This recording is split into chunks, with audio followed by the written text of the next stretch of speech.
A service of KIBMradio.com, the Internet's home for an all old-time radio.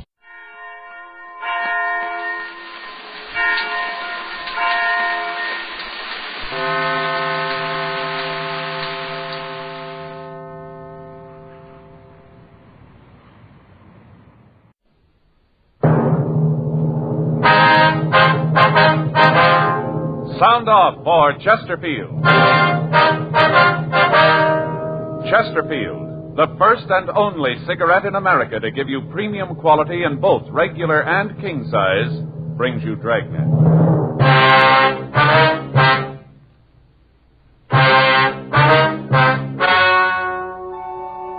Ladies and gentlemen, the story you are about to hear is true. The names have been changed to protect the innocent.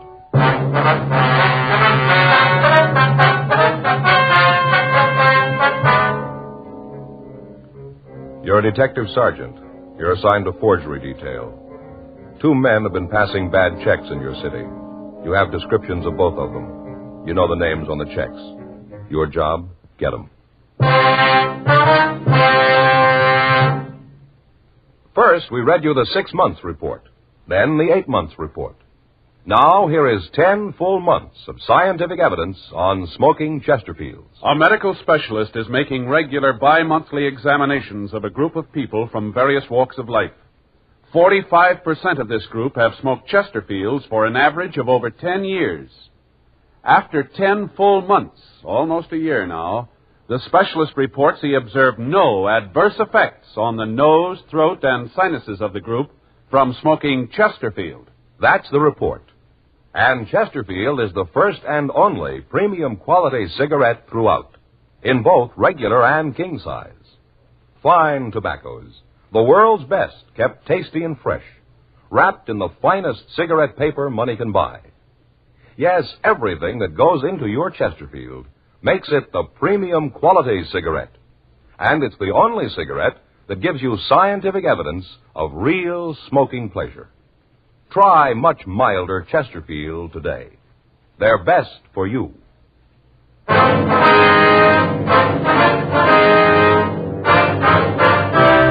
Dragnet, the documented drama of an actual crime. For the next 30 minutes, in cooperation with the Los Angeles Police Department, you will travel step by step on the side of the law through an actual case transcribed from official police files. From beginning to end, from crime to punishment, Dragnet is the story of your police force in action.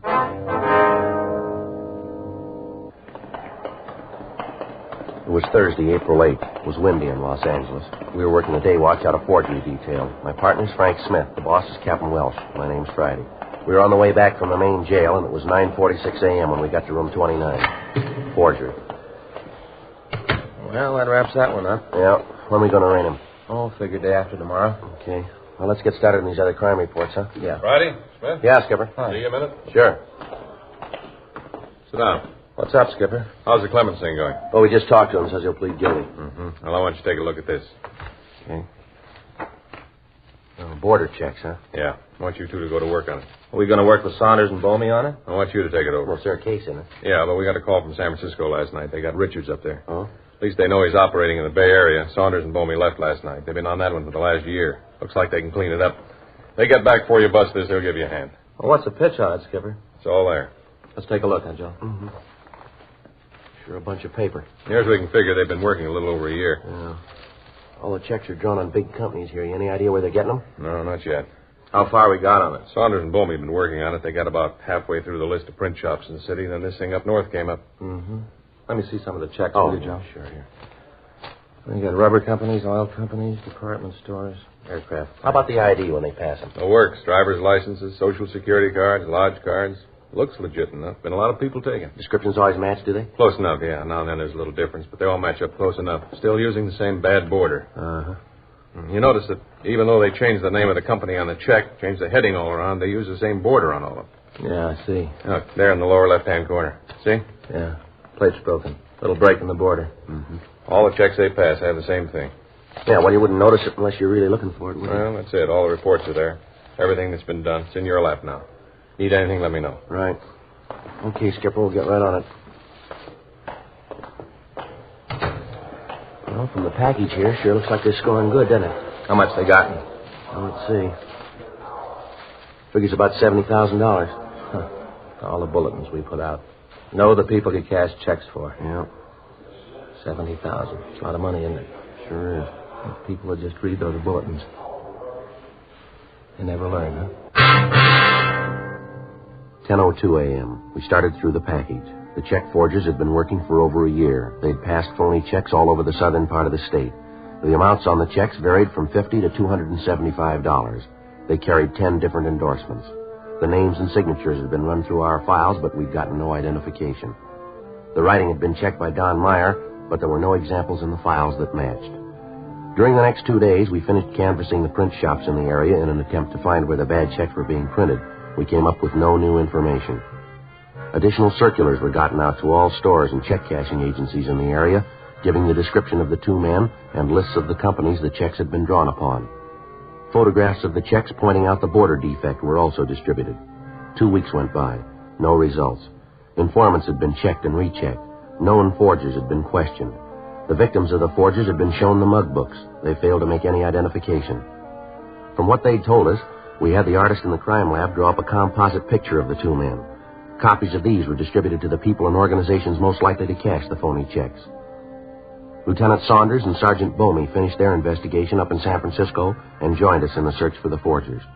Tuesday, April 27th, 10:14 a.m. Frank and I checked back into the office. Lousy thing. Yeah. Clutch was out. You know, I thought it was a pin. Sure felt like it. Funny feeling when you press down, there's nothing there. Did he say when it would be ready? I thought he could have it for us in the morning. I'll check the business office and get another car. We'll try to get a good one, huh? Last one we drew was about to fall apart. Yeah. I'll get it. Forgery, Friday. Yes, ma'am. Yes, ma'am, that's right. What? Uh-huh. What was that address again? Yes, ma'am, I have it. Yeah. Yeah, well, do everything you can. Yes, ma'am. Right away. And get your coat. What is it? Check cashing agency out on Pico. The guy's there now. Frank and I left the office and checked out another car. We drove out to the check cashing agency on Pico. It was located near a large tool and die plant, and they advertised that they cashed payroll checks. 10:33 a.m. We parked the car and went into the store. You the police? Yes, ma'am. Are you the one that placed the call? I sure am. I stalled him like you said. That's him back there. Uh-huh. I told him that he'd have to wait for the manager to get back and open the safe. He got pretty huffy about it at first. Then he said he'd wait. I think he's been drinking. Yes, ma'am. All right, we'll talk to him. He's the one. You'll see. I spotted him right away. Took one look at him, and I knew he was the one you've been looking for. All right, ma'am. Let's go. Sure fits the description. He's the one. Excuse me. Yeah. You wanted to cash a check, did you? Yeah, that's right. What if we could see your identification? Young lady has it. And here it is. His driver's license and his Social Security card. All right, thank you. Leslie P. Bergen, is that right? That's what it says. Yeah, we've seen it before. What if we could see that check, You please? bet. I'll get it for you. Well, look, there's no reason to make a federal case out of this. Give me the check and I'll go someplace else. I tell you, though, you act like this to everybody who comes in here, you ain't going to stay in business long. Yeah. Here you are, officer. Here's the check. What's she talking about? What? Officer. She called him officer. What are you, cops? You called it. How about it, Joe? Yeah, broken border. Where'd you get this check, mister? Well, what do you mean, where did I get it? They gave it to me at the plant. Gave you this check, huh? Yeah, that's right. Say, what's this all about anyway? How come you guys are so interested? I wonder if we could see what you got in your pockets. No, I don't have to show you. It's none of your business. You been drinking, mister? None of your business. You got no call to act like All right, this. come on. Let's see what's in your pockets. Well, what's that going to prove? Now, look, Bergen, if you haven't done anything wrong, then you got no reason not to show us, have you? Yeah? Oh, all right. Put the things here on the counter, huh? All right. You guys going to regret this, you know. Is that right? You just bet. I got a lot of friends in pretty high places, and they're going to hear about this. You guys be sorry you ever started this. All right, come on. You can go a little faster than that, can't you? All right, here. Here's some keys, change, money clip. All right, pick up the money and keep that with you. Now, just the money. Now the back pockets. Back pocket. That's right. We want to see what's in them, too. Well, all righty. I'm glad to cooperate with the law. Nice to know you guys are this alert. I'm glad to know you're doing your duty. Yeah, come on. Let's get to those back pockets, shall we? Say, what's your name? Friday. Cop, huh? That's right. Friday, huh? Yeah, what's your first name? Joe. Joe Friday. That's right. Now, come on. Get the stuff out of your back pockets, will you? Stall long I enough. bet you think I'm trying to hide something in there, huh? Well, you're wrong. I got nothing to hide. There's my wallet, comb, that's all. This key here? Yeah? Keys to your car? No, I don't have her. Oh, that's not true, officer. I saw him drive up. That's his car out in front, the red Ford. Is that right, Bergen? Well, now, maybe it is, and then maybe again it isn't. You want to check on it, Frank? Yeah. Here's keys. I hate to think of it, I really do. What's that? Trouble you guys are going to get into when my friends in high places hear about this. Yeah, sure. Let's look at your wallet, huh? Why, you bet. Always glad to cooperate with the law. No, you hold it. Just open it up. Any money in it? I told you the money's in the money clip. Right here, you told me to keep it. You don't remember very well, do Well, you? these your cards here? Business cards? Let me see. Here. Yeah, certainly, they're mine. Leslie Paul Bergen, business advisor. I thought you said you worked at the plant. Part-time job. What's your name? Friday. What's your first name? Joe, I told you. Joe Friday, huh? I'd remember that and tell my friends in high places. How about your coat pockets? Anything in them? Well, cigarettes, maybe handkerchiefs, matches, that's about all. All right, let's see them. All righty. Sure nice to know that we got officers like you, always doing your duty. There, see? Nothing. Mm-hmm. Where'd you say you got this check? What check? This one here, the one you tried to cash. Oh, yeah, that check. Yeah, that check. That's the one. Well, I got it from a friend. He asked me to cash it for him. Just so happened I had the money, so I did. Anything wrong with cashing a check for a friend? How come the check's made out to you? They always make checks out to me. Always do down at the plant. Now, look, mister, you got your stories all mixed up here. Let's go downtown and get this thing straightened out, shall we? Joe. Yeah. We hit it. 23 checks all made out to him. Found them in the glove compartment of the car. The car's registered to a Leslie R. Doyle. What's his name? Smith. First name. Frank Smith. What is this? Oh, he's a happy drunk. Oh. These checks yours, Doyle? Well, let me see. Never saw those in my life. Well, we found them in your Oh, car. I certainly don't understand that. In my car? Yes, that's right. Now, come on, let's go downtown. Where are we going? Downtown. What's your name? Smith. Frank Smith. Phony name. You wait till my friends hear about this, policeman using your alias. My friends are going to hear about this, you know. Yeah, sure. Yeah, in high places. 10:57 a.m. The suspect admitted that his true name was Leslie Doyle and that the car belonged to him. We took him to the city hall. Frank ran the name through R&I, but we got no make on him. His prints were rolled, but there was no record on him. A communication was gotten off to George Brereton, CII Sacramento, and one was sent to Washington. 11:30 a.m. We took him to the interrogation room to question him. I told you, I don't know where the checks came from. They were found in your car. So they were found in my car. That mean they're mine? Looks like you had something to do with it. They all were made out to you, the phony ID you got there. Well, maybe it's a joke. Maybe it's some of the idea of a gag. Well, huh? that's not very funny, is it, Doyle? Well, you don't have to tell me. Say, you got another aspirin. My head's coming apart. Frank, you Yeah. Here. Yeah, thanks. Got some water? I'll get some for you. No, never mind. I'll take it without. Thought you might have a tap here. What? Sure. You turn it on and let it drip, and then you don't give people none until they answer your questions. Yeah, sure. You take pills like I do, you get to the point where the only important thing is to get them in your stomach. All right. Now, how about the checks, huh? I told you 100 times I don't know anything about Then them. maybe we better fill you in, huh? Yeah, go ahead. I like to hear. We got you for trying to pass a check this morning, didn't we? You want to cop out to that? So maybe one check. Like I said, that's no crime. I cashed it for a guy. Maybe it was the same guy who planted the other ones. In my Oh, why don't car. you come off it, Doyle? Let's stop playing games here. We made you for the forgeries, and you know it. Your description matches the one we got. You turn up with 23 checks made out to you, all drawn on different companies. The border on the checks matches the ones we're looking for. We got witnesses who identify you. Now, why not save a lot of time and admit it? Come on, Doyle. Doyle? Don't look like there's any other way, does it? Not from here. Well, if I cop out, will it help any? What do you mean? Like you said, now let's stop playing games. Will it help me out any? You're liable for 1 to 14 on each count. And if I help? All we can do is see that it's marked down that way. That's all? That's all. Well, then I got nothing to lose by not talking. That's the wrong way to look at it. You guys haven't come up with any other way? We don't make deals, Doyle. You know that. Well, all right. I'll play it that way, too. Now, let's get this 510, huh? Your true name, Leslie Richard Doyle? Yeah. Charge, suspicion 470 PC, forgery, April 27. Where do you live, Doyle? I told you once. Well, tell us again, would you? 19,540 North Edge Hill Avenue. Is that a private home? No, it's an apartment. What's the number? Say, you got another aspirin. This headache's the worst one I ever had. Don't worry, they're going to get worse. We continued to talk to Doyle. He told us that he'd come from back east about 1.5 years ago. He said that he'd never been arrested and he had no record. He refused to tell us who his confederate was in the forgery operation, and he told us that we'd get no help from him in proving that he was mixed up in it. We booked him at the main jail, and then we got in touch with Lieutenant Saunders and Sergeant Bomey. Together with them, we arranged a special show-up. The victims of the forgers were asked to be present, and 12 of them gave us a positive identification of Doyle as the man who'd victimized them.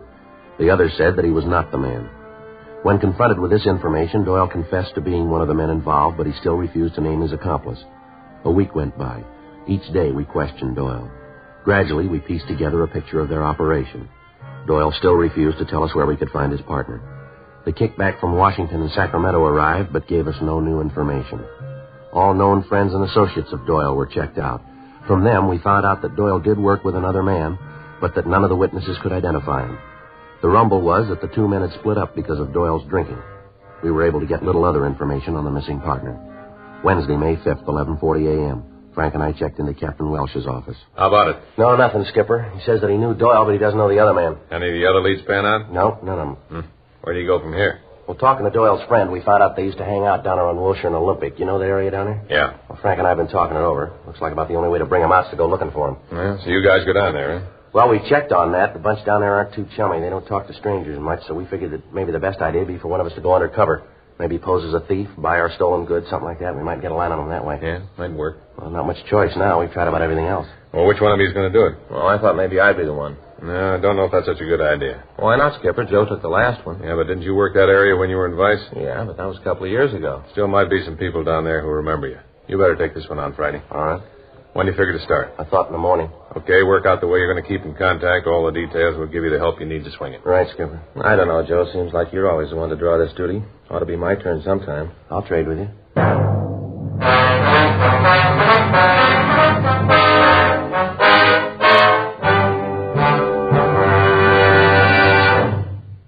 You are listening to Dragnet, the authentic story of your police force in action. Smokers all over America are changing to Chesterfield because Chesterfields are premium quality throughout in both regular and king size. King-size Chesterfield contains tobaccos of better quality and higher price than any other king-size cigarette. That's certainly important to every king-size smoker. Of course, it's the same fine tobacco as in regular Chesterfield. There's absolutely no difference, except that king-size Chesterfield gives you more than a fifth longer smoke. So remember, the modern way to sell cigarettes is the Chesterfield way. First and only cigarette with premium quality in both regular and king size. Chesterfield is much milder. Chesterfield is best for you.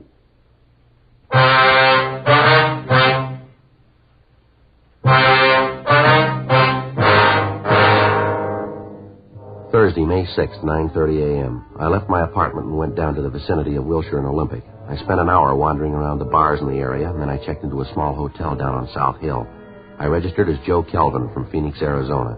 I told the clerk that I was in town on business and that I'd be there as long as it took me to conclude the deal I was working on. I spent the afternoon in a bar on 4th Street, and I got friendly with the bartender.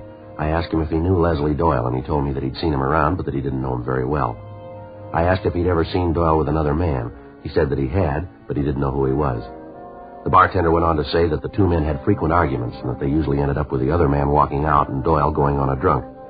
He told me that I might be able to get some additional information on the man in a cafe over on 5th Street. I spent the next 3 days wandering around that area, eating my meals in the restaurant. At the end of that time, I had no new leads. Frank, Saunders, and Bomey were still working on the case, and Frank told me that the bad border check passing was still going on. Further conversations with Doyle netted them nothing. At the end of a week, I'd gotten to know one of the waitresses at the restaurant, and she indicated that she knew Doyle's partner, that she knew him merely as Mac. She was unable to tell me where I could find him. I got in touch with Frank Smith, and he ran the name through the moniker file in R&I, but he got no make. Friday, May 14th, 10:56 a.m. I stopped for breakfast. Morning, Joe. Hi, Agnes. What'll it be this morning? Well, let's see. Orange juice, couple of eggs, toast, and coffee. Eggs sunny side up? Yeah. How's the bacon? Great, just like always. All right, couple of pieces. Yeah. Want to bring the coffee right away? Yeah. Is that the morning paper? Yeah. Thank you.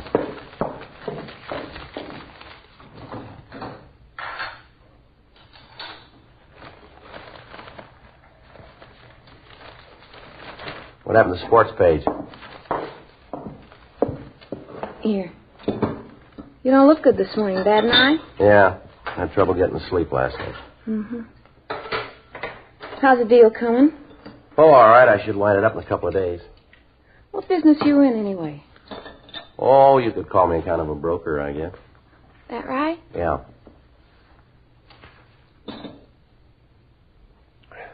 Coffee's been hot. Yeah. Just what does that mean, What, the coffee? being a broker? Oh, I buy things for a price and I resell them for more. Things you buy. They hot? Well, why do you ask that? Just wondered. Rumbles around that you're in town buying stolen stuff. Is that right? That's what they say. Is it true? I don't know. I haven't been talking to the same people as you. That the reason you want to get in touch with Mac? Well, look, if I answer that, I've answered the first question, haven't I? Yeah. That the reason, Joe? Oh, it might be. Where's the sports page? Is it around? Why, do you know where I can get in touch with them? I like you, Joe. Yeah, well, I think you're nice, too. I'd like to have the sports page if you could find it for me. No, I mean it. I think you're all right. Well, thanks, Agnes. That's nice of you to say that. You've never tried to get fresh. Different from most of the guys that come in here. Is that right? Sure. Guys all the time getting fresh, asking me out. Not you, Joe. You got a girl in Phoenix?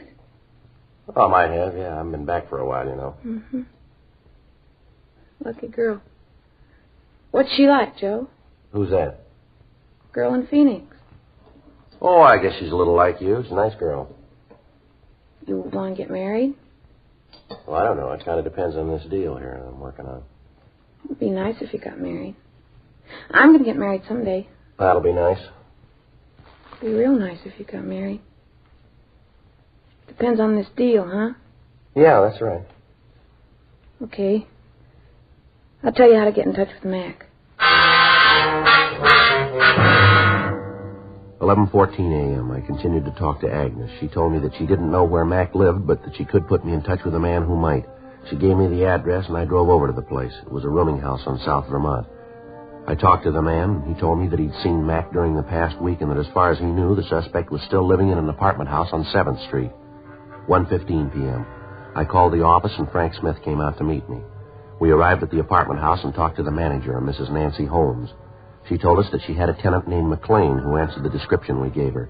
She told us that McLean had lived in the apartment for the past 8 months. She went on to say that she didn't know what business he was in, but that up until a few weeks ago he was in the company of a man called Doyle. Her description of the man matched that of the suspect. 2:46 p.m. In the company of the manager, we went through McLean's apartment. We found 14 checks made out to him, and all of them drawn on large companies. All of them had the same broken printed border. Frank and I waited for him to return. 5:32 p.m.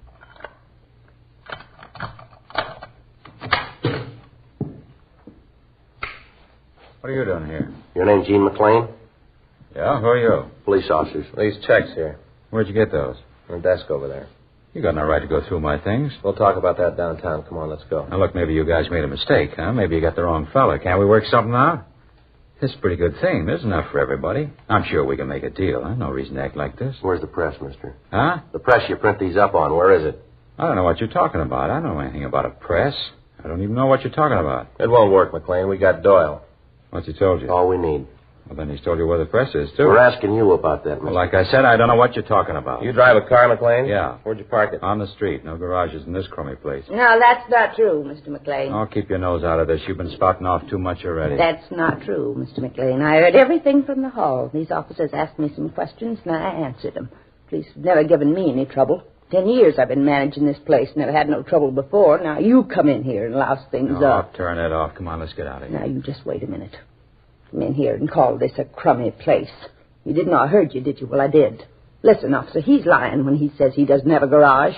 He may keep his car out on the street. Maybe that part's true, but he's got a garage. You just bet he has. Come on, let's get out of here. Stick around here and listen to this loony old bag. She's cracking up. Where is the garage, ma'am? I'll show you. It's just down the street. It's an old place. They rent it from the Pearsons just down the street. I'll show you. Crummy old bat. Real harpy. Sticking her nose in where it don't belong. Don't you talk to me like that. I don't know what it is that these officers are looking for. Yeah. But I'll just bet they'll find it there. 6:27 p.m. Mrs. Holmes showed us down the street to a garage set behind a large house. The door was locked, but McLean produced the key. We went over the place, but we found nothing. 6:55 p.m. Satisfied now? Told you there wasn't anything wrong. I told you you wouldn't find anything here. It's got to be here someplace, Joe. Yeah. How long you had this place, McLean? A couple of months. Now, we can check the owner on that. Aren't you guys ever going to give up? You maybe got me in custody, but that don't mean you're ever going to be able to prove anything. I think maybe we'll be able to. Joe, Yeah. take a look here. On the floor. Mm-hmm. Look here, see the old wooden floor, and most of the nails are all rusted over. And right here, they look pretty new. Looks like the wood's been moved. Mm-hmm. How about this, McLean? I don't know what you're talking about. Grab that hammer, will you, Frank, over there? Yeah, sure. Here you go. All right. Now maybe we can take a look. You guys are wasting your time. You know that, don't you? Yeah, well, it's our time. Don't you worry about it. You want to give me a hand here, Frank? Yeah. All right. You got it? I got it. All right. It's all dug out down there. Yeah. Let's take a look. There's something down there. How about this, McLean? I don't know what you're talking about. The press, huh? Yeah. Wait a minute. A package over here. Let's see what's in it. Look, you got no right to come in here and tear up the place. I'm going to see a lawyer about this. How about it, Joe? Yeah. Printing press. Take a look. Engraver's place. Look, here's the broken border. Yep. All right, McLean, let's go. You just wait. My lawyer's going to hear about this. Is that right? Yeah, you bet it's right. Come in here, tear up the floor. You got no warrant, you got no right. Sick of being shoved around by you guys. You haven't got any beef, McLean. I'll decide that. No, you're wrong. Huh? Man. Somebody else is going to do that.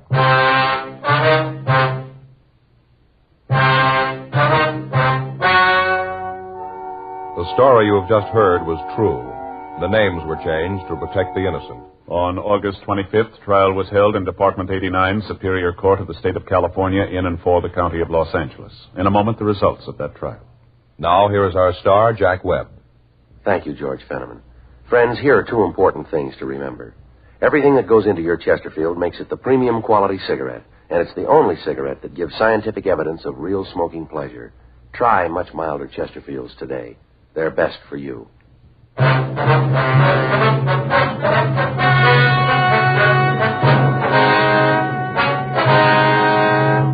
Leslie Paul Doyle and Jean Rao McLean were tried and convicted of 10 counts of forgery.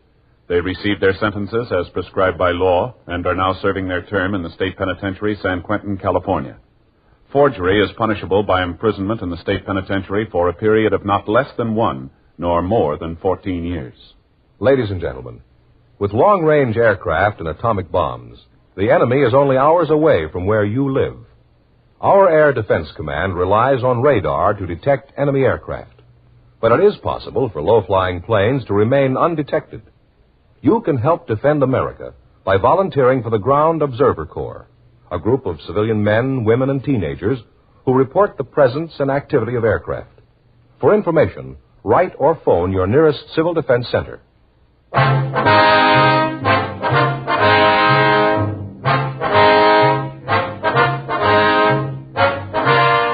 You have just heard Dragnet, a series of authentic cases from official files.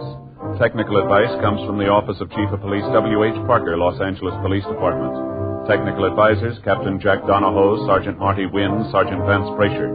Heard tonight were Ben Alexander, Art Gilmore, Whit Connor. Script by John Robinson. Music by Walter Schumann. Hal Gibney speaking. For a million laughs, tune in Chesterfield's Martin and Lewis show Tuesday night on this same NBC station. And sound off for Chesterfield, regular or king size. You'll find premium quality Chesterfields much milder. Chesterfield is best for you.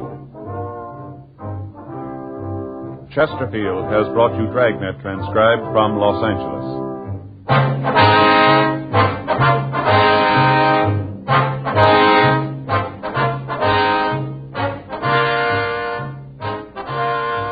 Tonight, it's Adventure with Barry Craig, confidential investigator on NBC.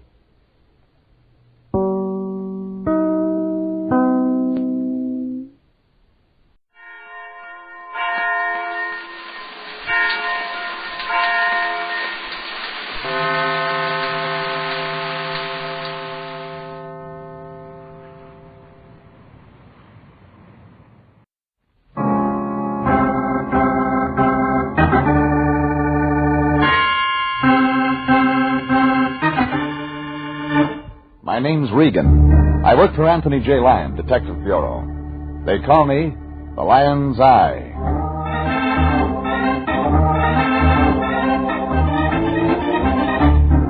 Sunday at 8:30, and CBS brings you Jeff Regan, Investigator, starring Frank Graham as Regan, with Frank Nelson as Anthony J. Lyon. So stand by for mystery, suspense, and adventure in tonight's transcribed story titled, There's Nothing Like a Pork Chop When Supper Rolls Around.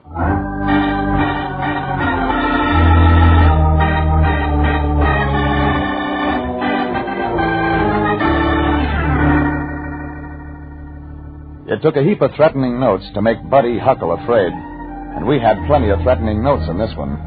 Individual words cut from poems and pasted on plain white paper to create a message of death. If you enjoy poetry, you hate Huckle, and everyone connected with this case enjoyed poetry. Maybe it has something to do with the dictaphone that wound up telling too much and a leggy blonde that told too little. It was 3 p.m. when I checked in with my boss, the Lion, at the Detective Bureau.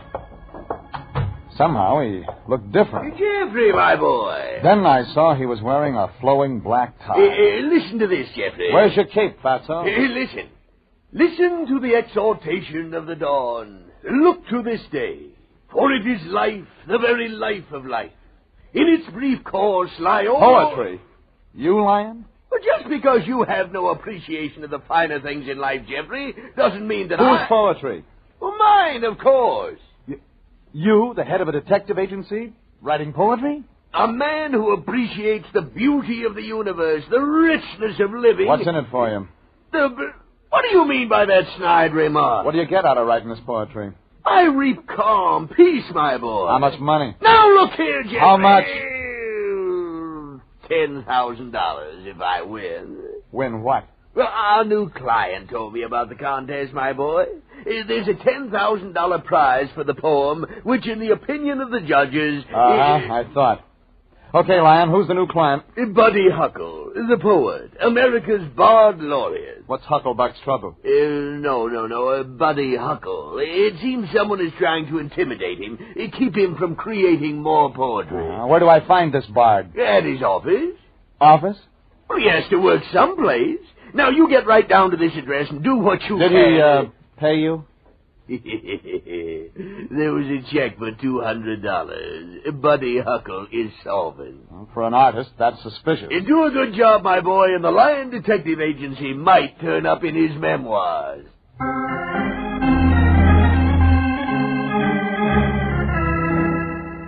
If I expected to find Buddy Huckle writing poetry in a hidden nook, I was in for a surprise. His office was on the Miracle Mile, brand new building, all glass and angles and curves. I checked the address the Lion had given me just to make sure. This was it. I squeezed into the Lucite elevator with salesmen, briefcases, secretaries, and a temperature of 110.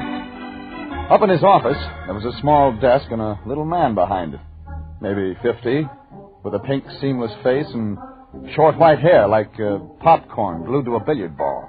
May I help you, sir? You're Buddy Huckle? Just a moment while I staple these poems. My name's Regan. I'm from the Lion Detective Bureau. Oh, yes. Mr. Huckle told me you were coming. Won't you sit down? I purchased that chair from the estate of H.W. Longfellow. Where is Mr. Huckle? Just a moment while I... use the stapler. Yes. Yeah. Oh, that's Mr. Huckle now. Yes, sir, Mr. Huckle? Come in here, Laszlo. Yes, sir, Mr. Huckle. Running behind schedule today. Coming, Mr. Huckle. The little man grabbed the stack of stapled poems and made for the inner office, his arms and legs working like a crab's. When he disappeared into the inner office, I took a look around. Hung on the wall was a certificate of merit from the Amalgamated Advertising Agencies of America, made out to Buddy Huckle. It read, in gold leaf, "Your poems move merchandise." There was a stack of magazines on Laszlo's desk. I reached for one and was about to open it when Laszlo reappeared from the inner office. Yeah. Such a busy day. When can I see the poet? Soon. Oh, you disturbed my stapler. I must have done that when I picked up this magazine. Yes, a wonderful magazine. Mr. Huckle contributes to it regularly. Uh-huh. Folk stuff. Yes. Oh, Mr. Huckle again. Yes, sir? Send Regan in, Laszlo. Yes, Mr. Huckle.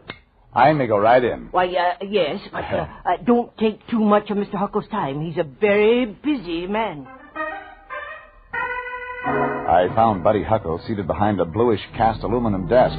Very utilitarian. Utility, Mr. Regan. No frou-frou here. Buddy Huckle had been handsome, but now he was a gross 40. His overlarge face hung in little white puffs, damp-looking. You're tan, Mr. Regan. You don't get work done sitting in the sun. Over Huckle's desk hung the motto, Drive. Regan, I can give you 3 minutes. You're paying for it. Hey, Regan, I like you. Thanks. You're utilitarian. No frou-frou. No... What's the matter, Huckle? Little white box. Desk. Huckle was dying. His lips gathered blue patches around the edges. His huge head rolled weakly. I opened his desk and found a small white box. Inside there were pills as big as bullets. I shot one into his gaping mouth and he swallowed. In moments, his body firmed and he seemed to have come out of it. Heart attack, Regan. Nothing. Have them all the time. Drive myself too hard. But that's all right. I've got money. It makes nice salad. You've given me a poem. You use a dictaphone? Of course. Did you think I wrote poetry with a quill pen and olive ink? Poem. Title. Money Ain't Salad. Money ain't salad, neighbor. Won't help you when you're down. There's nothing like a pork chop when supper rolls around. So spend your wealth, but not your health. Live wisely. Take a tip. For money sure ain't salad.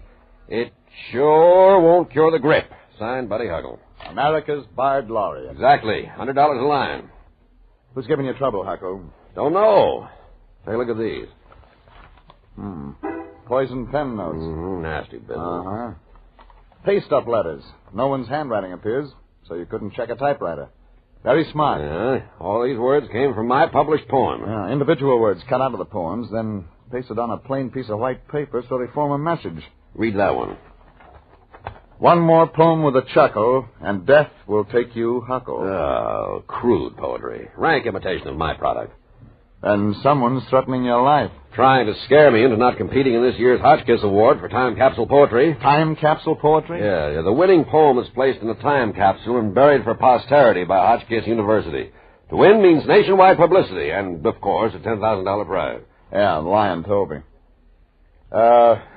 You have any idea who might want to stop your... You're creating? No. That's why I'm paying your agency. Mm-hmm. Who publishes most of your stuff? I have a contract channeling my efforts into Folk Stuff magazine. Okay, Huckle. If you need me, call me at Folk Stuff magazine. Wait, Regan. Yeah? Regan, I'm scared. He was scared. But it didn't stop his reaching for the dictaphone when I left. I'd given him another idea for a poem when I said I was going to check Folk Stuff. The magazine was located out in the cute section of Westwood. The building was 3 stories high and constructed to look like Paul Bunyan. The elevator operator said, "Howdy, neighbor," and took me to the editorial offices. I expected to see old Father William behind the editor-in-chief's desk. But what I found was young, blonde, formed by a strict diet and exercise, dressed by Vogue, and had a voice like a warm night. Come in, Mr. Regan. The secretary said I'd find the editor-in-chief in here. Sit down, Mr. Regan. I'm the editor-in-chief. Yeah. My name's Julie. If you're a writer, Mr. Regan, I'll publish you. Well, that's not what I had in mind. Then perhaps we might do a manuscript together. That's nice, but... I'll just turn on the phonograph. I hope you like American folk music. Love it. Get so lonely working up here in Paul Bunyan. We can be lonely anywhere. People think me unapproachable. I surprise them. Sure, lady. Now, about Buddy Huckle. Oh, him.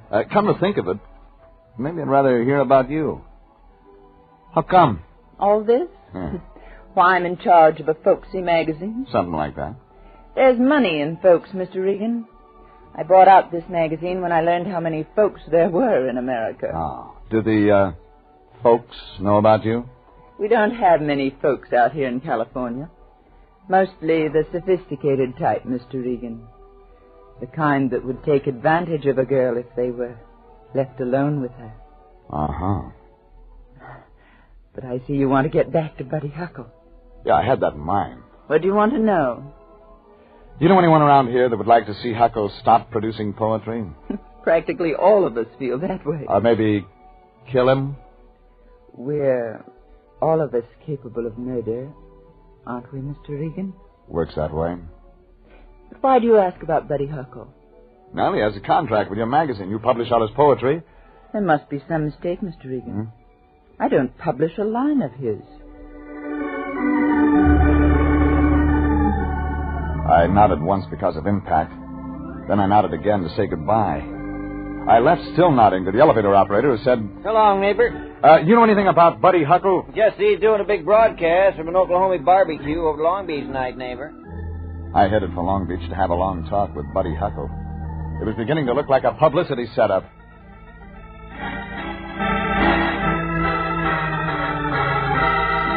When I arrived, I found the broadcasting studio on the 5th floor of the Ocean Stone Hotel. Just outside the studio door stood a woman, middle-aged, her hand gripped in her handbag. That old look of murder on her face. Let go of my arm. What's in the handbag, lady? If you think I'm going to say hairpins, you're nuts. All right, let's take a look. I got a gun. I thought maybe... Let me go! Looking for someone? Yeah. That louse Huckle. You've been sending in love notes you've cut out of magazines? Who are you? Regan, private investigator. Well, I'm not afraid of you. That's nice. I was Buddy Huckle's wife, Regan. Now he's cut off my alimony, and I'm going in there to shoot him dead. A lot of people in there, lady. Witnesses. Oh. Yes, say, you're right. Thank you. You talked me out of it. Goodbye, lady. Goodbye, mister. And thanks. The broadcasting room was a regular hotel room that had been wired for sound. There was a character in a padded suit that kept eyeing a clock and rubbing his moist hands on his sleeves. This must have been the producer. Buddy Huckle was seated at a green-top table, his eyes on the papers in front of him. Wasn't quite 10, so I said hello. Hello, Regan. I'm on the air in 2 minutes. Oh, that's a lifetime, Huckle. If you had a dictaphone, you could make yourself $1,000 in 2 minutes. Maybe 500. You don't look scared. That. You can forget our little talk of this afternoon. While I was dictating this afternoon, the culprit walked in, Mr. Regan. I found out who it was threatening me, sending me the note. Would you mind telling me who? Oh, nothing to worry about, nothing at all. I don't know why I was so concerned. Just figure your time and make me a refund on my retainer. A certified pleasure. Huh? Quiet, please. We're ready to cut you in now, Mr. Huckle. I'm ready, George. Okay, stand by. You're on the air in a second. Take my cue. Well, howdy, folks. This is America's Board Laureate, Buddy Huckle, a talking to you. And, folks, I got a swell little old poem for you folks that I hope you're plumb going to like a lot. I kind of like to call it Money Ain't Salad. It goes, to say money ain't salad, neighbor, won't help you when you're down. There's nothing like a pork chop when supper rolls around. I couldn't take it. I gently made my way around George, the radio producer, to the door and out. It took me a little time to make my way through the crowd down to the street, and I stood there on the sidewalk for a few moments wondering about Buddy Huckle. Maybe Huckle wasn't as safe as he thought. That was his business now. And suddenly, high overhead above the sounds in the street, there was a shattering of glass. Screams from the street as a figure came hurtling toward the pavement. I jumped. Just in time. The body hit the sidewalk. If you looked hard, you could recognize what was left as Buddy Huckle. The final poetic touch was a framed sign that hit right after the body. On the sign was the motto, Drive.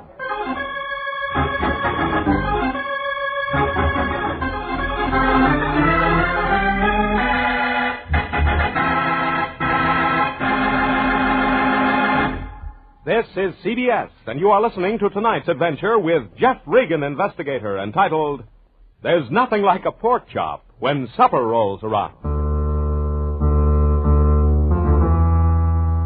A man's body was spread-eagled on a concrete sidewalk. He'd fallen, or been pushed, from the 5th floor of the Ocean Stone Hotel. The body had belonged to a poet named Buddy Huckle. Very popular guy. His discarded wife had been in the hotel gunning for him, and somebody had been sending Huckle notes threatening his life. Maybe his wife. Well, now he didn't have to worry about the race for popularity. He was dead. Since all concerned were L.A. people, Homicide finally put Sanducci on the case. When Sanducci finished in Long Beach, we drove back to L.A. in his squad car, the hearse following us. Facts, Regan. Look at the facts. Facts can lie, Sanducci. What's your theory? You can't convict on theory. Speed it up, Max. We'll never make L.A. Okay, what are your facts, Sanducci? Look, fact one. Let me try. Buddy Huckle is dead. Smart boy. Fact two, he fell to his death from 5 stories up. Right. His former wife was spotted at the scene of the crime. And she was gunning for her former husband, Buddy Huckle. You said so yourself, Regan. Oh. What about George, the radio producer? He was still in the studio. Didn't see anything. Step on it, Max. There were no witnesses. There were 3. They say they saw a woman running away from the scene of the crime. Oh, you know how witnesses become confused, Sanducci. They may all be wrong. Said woman became lost in the crowd during the confusion. Yeah, and you now have an all-points call-out on Buddy Huckle's former wife. The woman is dangerous, Regan. She's armed. Well, didn't the witnesses say they saw anything else? How much you want a witness to see, Regan? Be satisfied. You know the trouble with facts, Sanducci? You gotta stop when you've got all that'll fit. Where do you place that motto that came down on top of the body? Give it time. It'll fit. Yeah, well, it so happens it came from the wall of Buddy Huckle's office. Look, did you ever hear of planted clues, Regan? The dame is trying to outsmart us. She planted a sign, tried to throw us off. All right, have it your way, Sanducci. Hurry up, Max. We got to get back to L.A. fast. Hey, why is he slowing down? Regulations. Max doesn't take orders from anybody but me. All right, step on it, Max.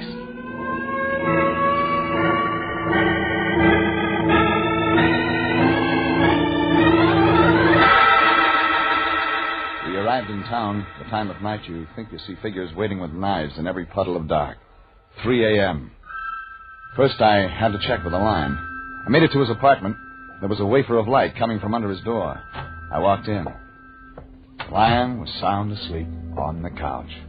A pencil hanging from his mouth, sheets of scribbled paper on the floor. Come on, Lion, get off. Hello, public library. Send me. Oh, it's you, Jeffrey. Expecting a love bandit? I must have forgotten to lock the door. One world and a lock on every door. Oh, as a matter of fact, I was working on my entry for the Hotchkiss Award for Time Bomb Poetry. Capsule. Oh, yes. I have another stanza, Jeffrey. Listen. The glory of action, the splendor... Lion, our client is dead.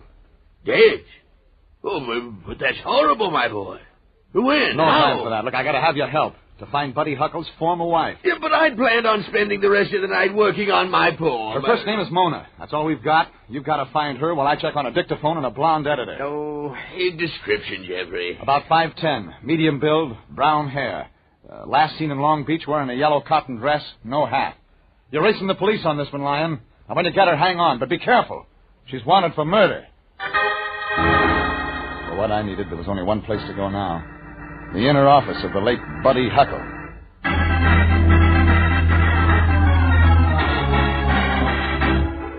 Dark inside the office. Very.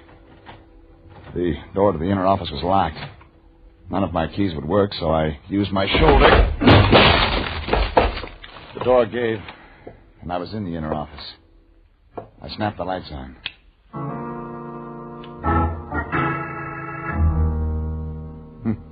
When a man's just dead and you're in his room, you keep looking around for him. And I was alone, and I saw what I wanted, the dictaphone. I played the wax roll that was on the machine. Signed, the Bard Laureate, Buddy Huckle. I heard a lot of stuff. Poems, mostly, delivered in his rapid-fire manner. Then I heard myself. You used a dictaphone? Of course. You think I wrote poetry with a quill pen and mauve ink? Poem. Title. Money ain't... I lifted the playback head. For luck, I tried the end of the dictaphone record. This was really good. The sign comes, the silent thrust of death by the tempered blade. Sharp, sweet sharpness. I refuse to read any more of this tribe. Yeah, that didn't sound like Buddy's rhyming cry-pie type of poetry. I played the very end of the record to get the signature, signed Buddy Huckle. But instead I got... You've made me read this, but I won't sign this lousy poem. That was the end of the record. Suddenly, without looking up, I knew there was someone standing behind me. You're Regan. Mona. I saw you earlier, now I see you again. What are you doing here? I ain't so dumb I don't know the cops are after me. Well, they probably know you're here right now. I snuck in. And you're not going to reach into that purse for your gun again. I hopped it in an all-night joint. Well, look, why don't we just sit down quietly and talk, Mona? Yeah, well, I ain't so dumb I don't know what you're trying to do, mister. What am I trying to do, Mona? Well, I just came here to see if maybe Huckle made out an alimony check for me and maybe didn't mail it. That's what I'm trying to do? I need all the money I can get now that the cops are hot after me for something I didn't do. You're sure you didn't push Buddy Huckle through that window, Mona? I ain't got the strength. Guess not. I need dough to run away from the cops, Mr. Regan. Maybe you could take my case, huh? I got $6 for the gun. Well, maybe I can help you, Mona. Look, hole up in the Rondo Hotel. Give a fictitious name. The police are liable to check this office. Gee, you've been real good to me, Mr. Regan. You took my case, and here's my $6. No thanks. We'll take it up with the Lion later. The Lion? Never mind. But find that hotel. I've got to find an editor-in-chief.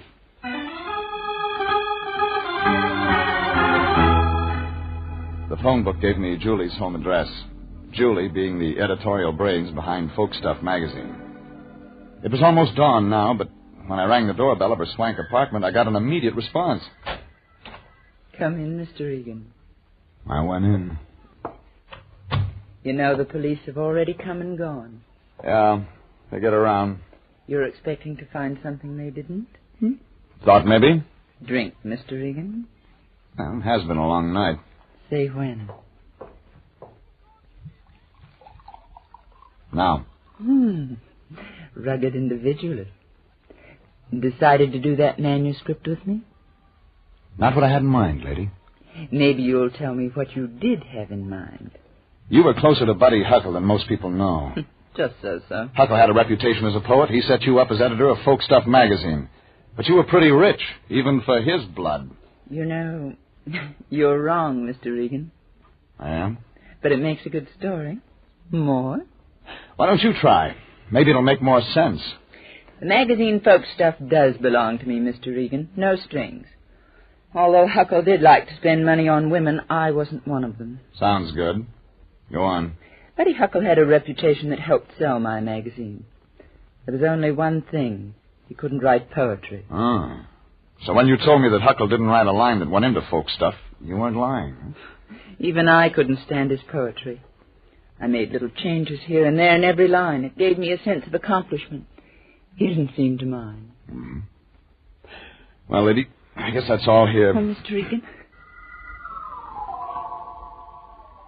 Lonely Julie grabbed my lapels, held me tight, and kissed me.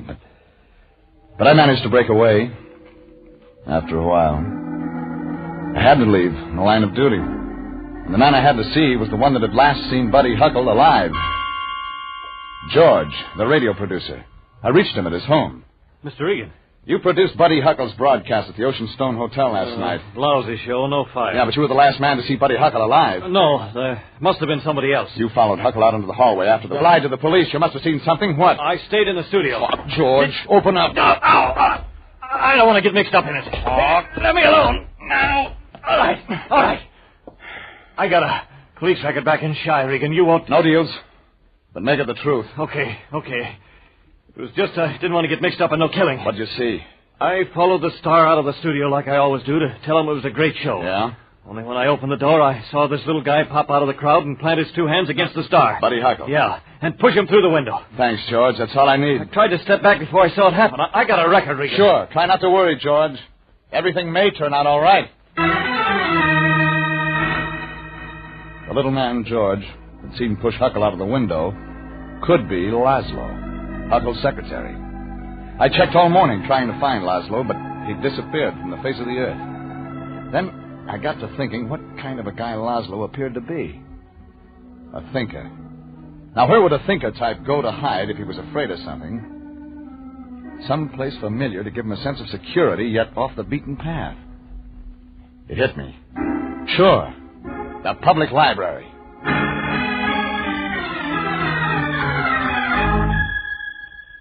And that's where I found him.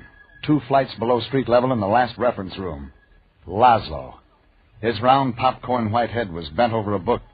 Hanging above his head was the public library sign, Silence.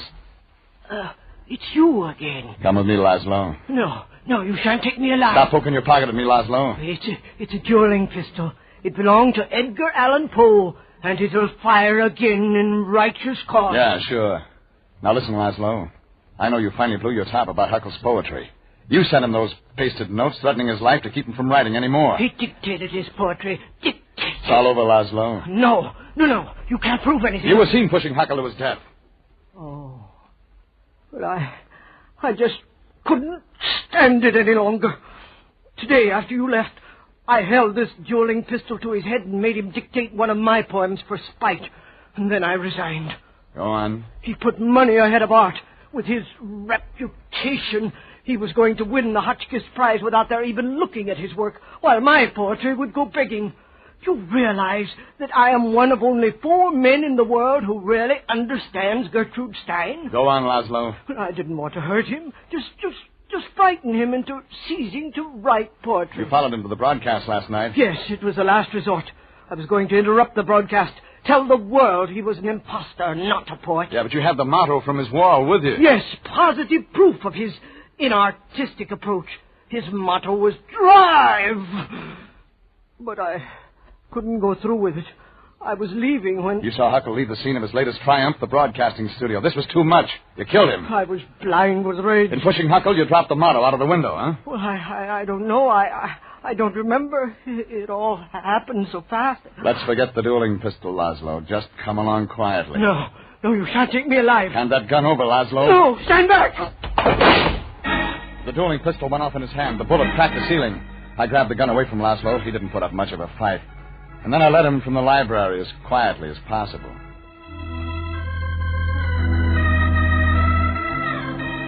Sanducci, down at Homicide, felt as sorry for Laszlo as I did. But now Laszlo should have plenty of time to write poetry and not worry about selling it. State will take care of him. George, the radio producer, got a dressing down for withholding information, and I called Mona to tell her she was no longer under suspicion. And that wrote the end. It was high noon when I checked in with my boss, the Lion, at the bureau. He was reciting. Oh, yesterday is but a dream, and tomorrow is only a vision. You still can enter the poetry contest, Fatso? Of course, my boy. The 10,000's as good as mine. I've just completed my work of art. Okay. How does it go? Oh, it's classic, Jeffrey. Yeah. Reminiscent of ancient Sanskrit poetry. In translation, of course. Well, I've had a hard night, but I'd like to hear it. Well, you've heard most of it. I'll just give you the ending. Mm-hmm. Go on. And tomorrow is only a vision. But today, well lived, makes every yesterday a dream of happiness. Oh, that's real fine. Oh, yes. And every tomorrow a vision of hope. Why are you walking around? Oh, just looking, Lion. Now, you just sit still while I finish. Look well, therefore, to this day. Such is the salutation to the dawn. Aha! What's this in your wastebasket? Nothing, Jeffrey. A library. Give me that. Oh, no. The cleaning woman must have dropped it there. What title of book? Great Poems by Unknown Poets. Yeah. Well, since nobody claims them, Jeffrey, it would be a shame to see them go to waste.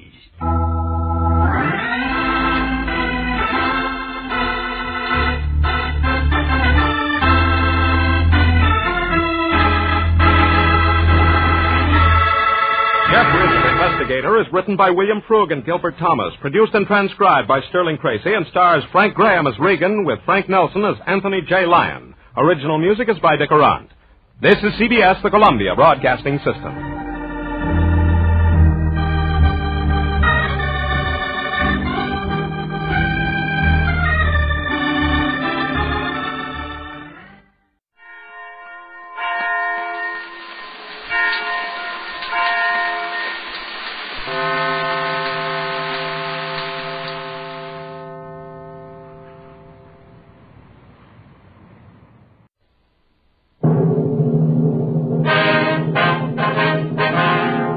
Sound off for Chesterfield. Chesterfield, the first and only cigarette in America to give you premium quality in both regular and king size, brings you Dragnet.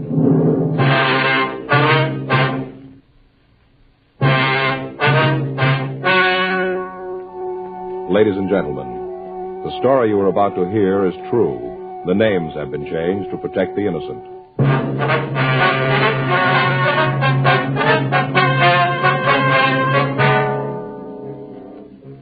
You're a detective sergeant. You're assigned to homicide detail. A young woman tells you that her mother has disappeared. There's no trace of her whereabouts. Foul play is suspected. Your job? Investigate. First, we read you the 6-month report. Then the 8-month report. Now, here is 10 full months of scientific evidence on smoking Chesterfields. A medical specialist is making regular bi-monthly examinations of a group of people from various walks of life. 45% of this group have smoked Chesterfields for an average of over 10 years. After 10 full months, almost a year now, the specialist reports he observed no adverse effects on the nose, throat, and sinuses of the group from smoking Chesterfield. That's the report. And Chesterfield is the first and only cigarette with premium quality throughout, in both regular and king size. Fine tobaccos, the world's best. Costly moistening agents to keep them always tasty, always fresh. And the finest cigarette paper money can buy. Yes, everything that goes into your Chesterfield makes it the premium quality cigarette. And it's the only cigarette that gives you this scientific evidence of real smoking pleasure. Try much milder Chesterfield today. They're best for you.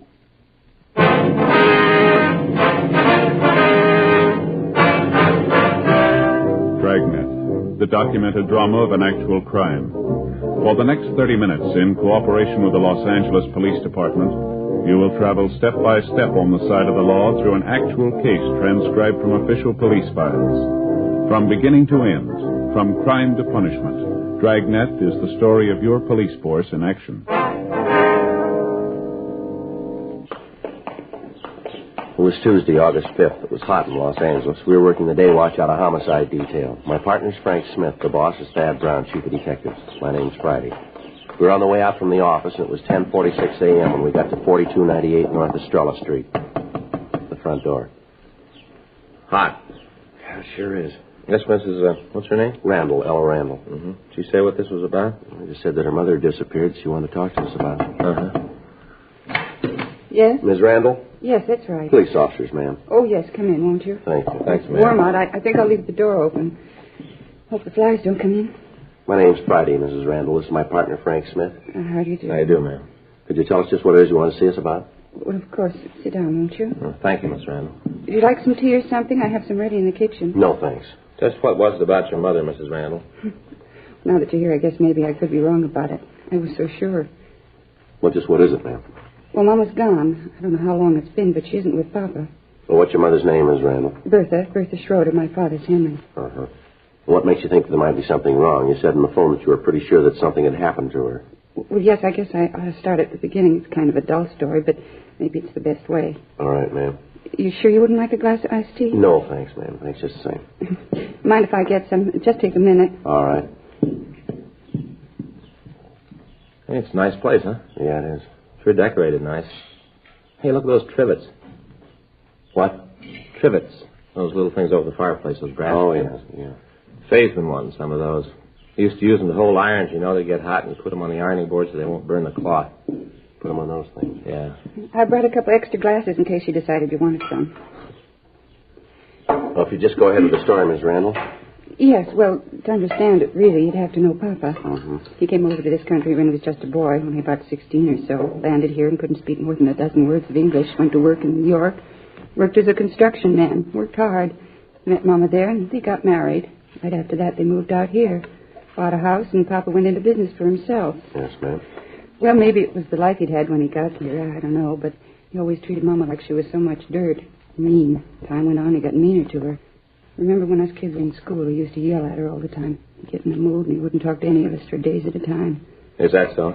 I never knew how Mama took it. She never said anything, just stand there and let him scream at her. Then when he was finished, she'd just kind of shrug her shoulders and take his kids out of the house, walk around for a while, and then go back to the house.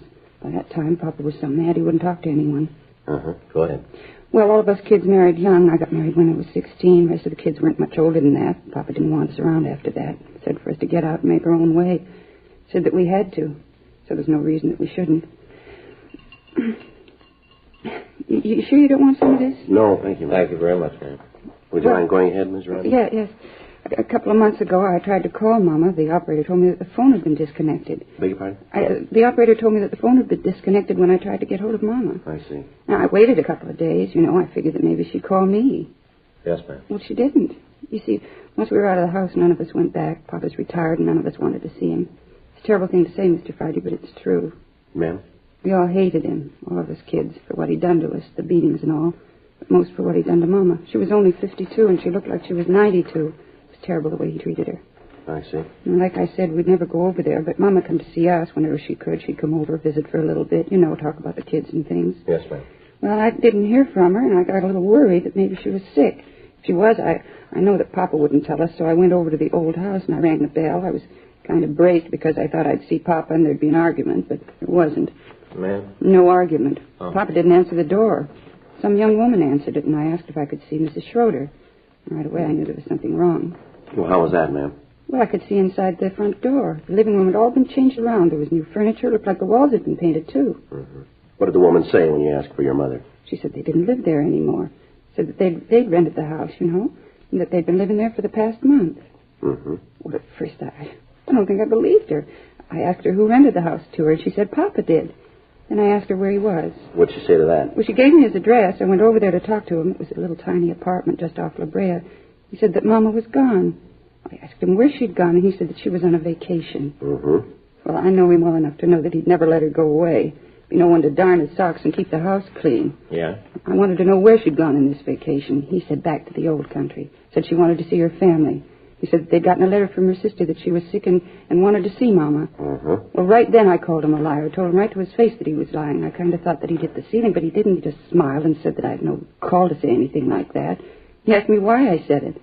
What was that? You thought that he hit what? Well, I thought that he'd hit the ceiling when I said that see. to him, Yes, when I called him a liar, I mean. Mm-hmm. I told him that if Mama had left, she'd have written, maybe not to me, but to one of the kids. I called around, and when I didn't hear from her, none of the kids had either. They were all worried about her, too. I see. Well, what did he say to that? He said he couldn't understand it, so that he'd gotten a letter, that he'd gotten it not more than a day or so before, that she'd arrived safe and was having a wonderful time. This was a letter? Yes, this was a letter he got from Mama. Well, I told him I thought he was lying. Then he said that he'd show me the letter. Well, did he? Well, yeah, he showed me the letter, but he wouldn't show me the envelope, just the letter. He said he'd thrown the envelope away. Well, was the letter from your mother, ma'am? Well, sort of from the words it was. Told all about her trip and how she was enjoying herself. Said that she was with her sister and that she was getting better. And then she went on to tell how much she missed Papa and all. Uh-huh. Right away, I could tell that it wasn't Mama's handwriting. She never wrote that letter. Beg your pardon? I said that I knew it wasn't Mama's writing on that letter. Yeah, well... Well, that's when I thought about calling you. Then later I remembered something, and then I made up my mind about calling you. Well, what was that, Ms. Randall? Well, Mama only had one sister living. She died 3 years ago. 11:13 a.m. We continued to talk to Ella Randall. She told us that she was sure that her mother would not have gone off of her own free will. She said that when she last saw Mrs. Schroeder, she appeared to be in good health and in good spirits. We got the names and addresses of the other children in the Schroeder family. We also got the address of the Schroeder relatives in Europe. Ellen Randall told us that we could find her father at the apartment, and she gave us the address. 12:15 p.m. Frank and I drove over to see him. This is ridiculous, utterly ridiculous. Well, maybe so, sir, but we'd like to see the letter that came from your wife. We could. Officer, I'd like very much to show it to you. Really, I would, but I can't. Why not, sir? For the reason that I haven't got it anymore. I destroyed it, burned it a couple of days ago. Who's your wife staying with, sir? It was her sister. Uh-huh. Well, from what we can find out, sir, your wife's sister died 3 years ago. How could your wife be staying with her? Oh, all right, I suppose I might as well tell you about it. Doesn't seem to be any other way. All right, sir. Go right ahead. First off, my wife is not in the old country. She's not with her sister. What you heard is true. Uh-huh. Officer, what I have to tell you is very hard to say. I find it hard to find the right words. That's all right, sir. You just go ahead. We've been married for 30 years. 30 years, man and wife, and then she did this. Almost broke my heart, officers. Is one of you married? Oh, yes, sir. My partner here is. Then you'd know what I mean. You'd know how it is. Sir? She left me. Packed her things and left. Didn't give me any reason. Just said she didn't want to be my wife anymore. She said she didn't want to share my roof. Just left. 30 years. All that time and she left. What kind of terms were you and your wife on, sir? What do you mean, this term? Well, did you and your wife get along all right? Were you happy? Certainly. As I said, we were married 30 years. Yes, sir, I understand that, but did you ever have any quarrels? Sergeant, all married people have quarrels. Maybe the house isn't clean, maybe dinner isn't big enough, maybe the children get too loud. All married couples have quarrels. It's part of living together. Well, from what we understand, sir, some of the arguments you and your wife had were pretty serious. The people who said that are liars. They seem pretty sure. Liars, that's what they are. Oh, sometimes maybe I forget myself, get a little loud, but serious, never. How'd you get along with your children, Mr. Schroeder? My children? Yes, sir, that's right. How'd you get along with them? All right, they were a little wild. All children over here are like that, wild. They don't respect their elders, but I got along good. There seems to be a difference of opinion on that, too, sir. We've heard that you and your children weren't on too friendly terms. And you believe this? You think that this is true? Mr. Friday, Mr. Smith, these were my own flesh and blood. I loved them, still do. Maybe that sounds hard to believe. I can imagine what you've heard. I know. I've heard about this before. I know who told you. You didn't think I'd know, but I do. It was Ella, wasn't it? Wasn't it? Who told us isn't important, sir? But it is. You see, this is very hard for me to say. 30 years married, and it is all a mistake. I knew it from the start. She was a shrew, Mr. Friday. I knew it right away, a shrew. Sure. My wife, Bertha, almost from the day we were married, she was a nag. All I wanted in life was to do a day's work and come home and read the paper, maybe have a pipe of tobacco. Rest, work, and have my home. Maybe someday when the children were grown, they'd say, Papa was good. He gave us a good house, and he was good. That's all I wanted. Yes, sir? Bertha didn't want that. Always wanted more. For the children, she said. When I wouldn't kill myself with work, she'd get angry, talk loud to me. All I wanted was peace. When the children came along, she taught them just like her. How do you mean, sir? Told them what a mean man I was. Turned them against me. My own children. Taught them to hate their father. Their own father. Yes, sir. Well, why didn't you tell your children that your wife left you? No, Mr. Friday, I couldn't do that. This would break their hearts. They might hate me, but I don't want them to hate their mother. I couldn't do that. The Lord would never forgive me for that. Have you heard from your wife at all since she left? Not a word. I made up that letter so the children wouldn't find out. I couldn't have that. Did she take any money with her, would you know that? Yes, she did. We have a joint account at the bank 2 blocks over. She made a large withdrawal the day she left. Well, Mr. Schroeder, why'd you rent your house? It was sold by myself. The house was full of Bertha. All the things were hers. Everywhere I looked, I saw her. It hurt me, Mr. Smith. I had to get out, so I came here. It's not much, but I can read the paper and I'll send him a pipe of tobacco. It's peaceful. It's all I need. What'd you do with your wife's personal effects? I don't think I understand, Sergeant. Her clothes, the furniture from the house, things like that. They're in storage. I had some men come out and take all of it away, stored it away. I thought that maybe someday Bertha would come back and we could take up where we left off. Yes, sir. Could you give us the name of the storage company where you left the furniture? Certainly. It's out on Pico. I can give you the address. Is that important? No, sir, not really. It's just something we ought to check. Don't you think it might be better if you told your daughter about all this or about what's happened? No, Mr. Smith, it wouldn't prove anything. Nothing at all. Well, that's the way you want it, sir. There's nothing we can do about it. It's better, Mr. Friday. Believe me, I know. If they hate me, there's not much I can do about it, but I don't want to bring them any unhappiness. I couldn't do that. Yes, sir. I'm 65 years old, Mr. Friday. I worked hard all that time, harder than most men. Had 4 children. They're all grown. They have families of their own. All this, and I've got nothing. Nothing but lonely days and empty nights. Yes. It's an awful thing, just awful. Sir? To work all your life and have nothing to show for it.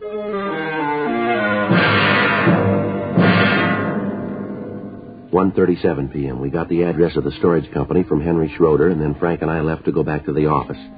At this point, we had 2 stories. Both of them could be true. Both of them could be lies. There was no way of knowing. In the meantime, it was merely a matter of checking. Until it could be proved one way or the other, there was little action we could take. 2:15 p.m. Frank and I checked back into the office, and I put in a call to the storage house. Yes, sir. I'll wait while you're checking it. I don't know, Joe. Sure seems like the old guy is telling the truth. Well, we check this out, we'll know one way or the other.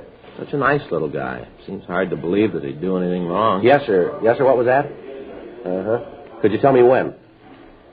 What was the name? That's right. Yes, sir. All right. Thanks very much. No, it's Joe Friday. F-R-I-D. Yeah. That's right. Michigan 5211, extension 2521. Right. All right, thanks again. How about it? He stored the furniture, all right. Yeah. I remembered him. Talked to him a couple of weeks ago. Uh-huh. Told him to sell everything.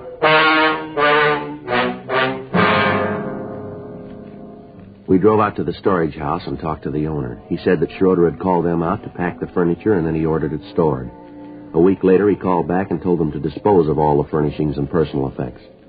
We called Schroeder's bank, and they told us that there'd been no large withdrawals on the date of her disappearance. Also, she'd drawn no checks since. We got in touch with the other children, and they verified their sister's story. They all said that the father was hard to live with and had on several occasions struck Mrs. Schroeder. They told us that it was possible that she had left her husband, but that she would certainly have gotten in touch with one of them if she had. They said that as far as they knew, Mrs. Schroeder was in good health, and she was in good condition mentally. One of the daughters said that they were planning on a shopping trip to buy school clothes for one of the grandchildren. The woman went on to say that as far as she knew, Mrs. Schroeder would not have left without saying something to her about not being able to keep the appointment. We got in touch with Ella Randall. She said that she would like to accompany us when we talked to the neighbors of the Schroeder woman. She said that she could point out her mother's friends and that she would be able to trace her mother's movements about the neighborhood for us. 4:15 p.m. We picked her up. We talked to the neighbors, and they told us of hearing loud voices coming from the house. They said that Mr. Schroeder was always angry at his wife, and he made no attempt to hide it. 7:30 p.m. We went on to talk to the people who had rented the Schroeder home. Come on in. Thank you very much, Mr. Armstrong. It's my partner, Frank Smith. This is Mrs. Randall. Yes, Mrs. Randall, I've met before. How are you, Mrs. Randall? How are you, Mr. Armstrong? Now, what's this all about? We'd like to ask you some questions about the Schroeders, if we could. Well, Mrs. Randall here would be able to answer them better for you. They're her parents. Well, yes, sir. We'd like some information from you, if you could. All right, go ahead. Don't think there's much I can tell you. Did you see Mrs. Schroeder when you rented the house?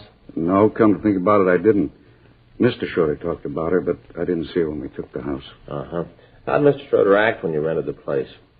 I don't think I understand. Well, did he seem upset? Anything at all unusual about him? As a matter of fact, there was. What was that, sir? Well, the house was kind of old. You know, paint missing from some of the woodwork. Some of the paper was a little faded, and we asked him if he planned to fix it up before we moved it. You know, if he'd foot the bill. Yes, sir, we understand. Well, right away, I kind of expected an argument. He just seemed like that kind of a guy. You know, who wouldn't spend a nickel he didn't have to. Mm-hmm. It wasn't like that. Just smile and say anything that we wanted, he'd have done. Real nice. Sure hasn't caused any trouble. Of course, there's no reason for him to. We pay the rent on time, take care of the lawn, the flowers. I think we're pretty good tenants. Sure is a difference. Never looked like this when we lived here. I remember that Mama would ask him to paint the place a little. Always raise the roof. Said there wasn't any reason to do it. Said to wait until the kids were grown and appreciated a house. Not like that with us. Well, he was with his own family. Even when we were gone, after we left the house, he said that there wasn't any reason to fix the place up. Said that Mama and him were the only people who ever saw the inside of it, and it didn't matter to them. Like I said, couldn't ask for a better landlord. Well, I kind of hate to ask this. Yeah? Well, I wondered if I could see the rest of the house. I'd kind of like to see what he did to it. Well, I guess it's okay. It won't take too long. I gotta eat pretty quick. Got a bowl tonight. Team's playing the league championship tonight. Just a look. I won't keep you. Okay. Well, you know the house. Yes. This is the living room. Bedrooms are down the hall. This is dining room. Oh, pretty paper. It made Mama so happy to have this. Here's a bath. All new tile. Just beautiful. Yeah, it makes it nice. Mm. It's a master bedroom. This was Papa's room. Sure is nice. Oh, look at the pretty curtains. Those are ours. We said he'd put drapes in every one of them, but Oh. Sally, it's a wife. She likes curtains. Uh-huh. I do, too. Use this for the oldest boy. This was Mom's room. Oh, it's just beautiful. That's a beautiful carpet. Yeah, he put that in, too. Didn't even have to ask for that. It's his own idea. Wall-to-wall carpeting. Mama always wanted it. The only room in the house that has it. Do you have a cellar in this house, Mr. Armstrong? Yeah. We use it for the freezer. Sally puts up canned goods in the summer. Keep them down there. Wonder if we could see it, please. Sure, but there isn't any change down there. He didn't do anything to the cellar. Yes, sir. It's all right, though. We'd like to see it. Oh, sure. Like to make it fast, though. I gotta eat, you know. Yes, sir. We understand. It won't take very long here. Sure, it's down this way.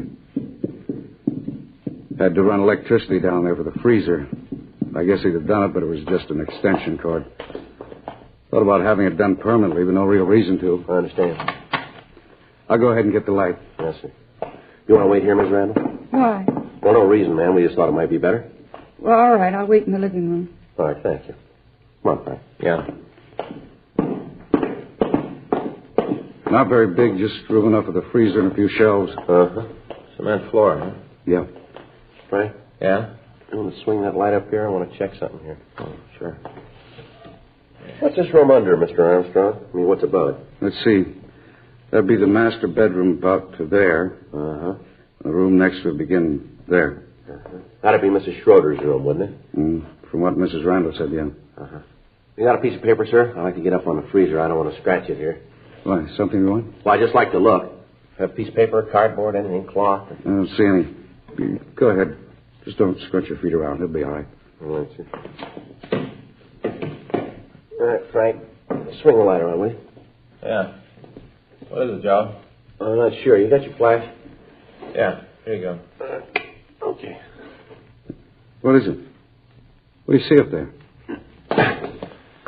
We better call the crime lab and get them out here. What is it? See through the flooring up there. Yeah? Looks like blood.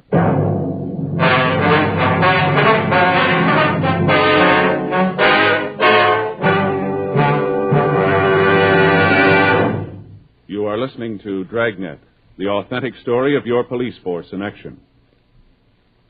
All over America, smokers are changing to Chesterfield because Chesterfield is the first and only cigarette with premium quality throughout, in both regular and king size. King size Chesterfield contains tobaccos of better quality and higher price than any other king size cigarette. Well, that's certainly important to every king size smoker. Of course, it's the same fine tobacco as in regular Chesterfield. So remember, the modern way to sell cigarettes is the Chesterfield way. First and only cigarette with premium quality throughout, in both regular and king size. Chesterfield is much milder. Chesterfield is best for you.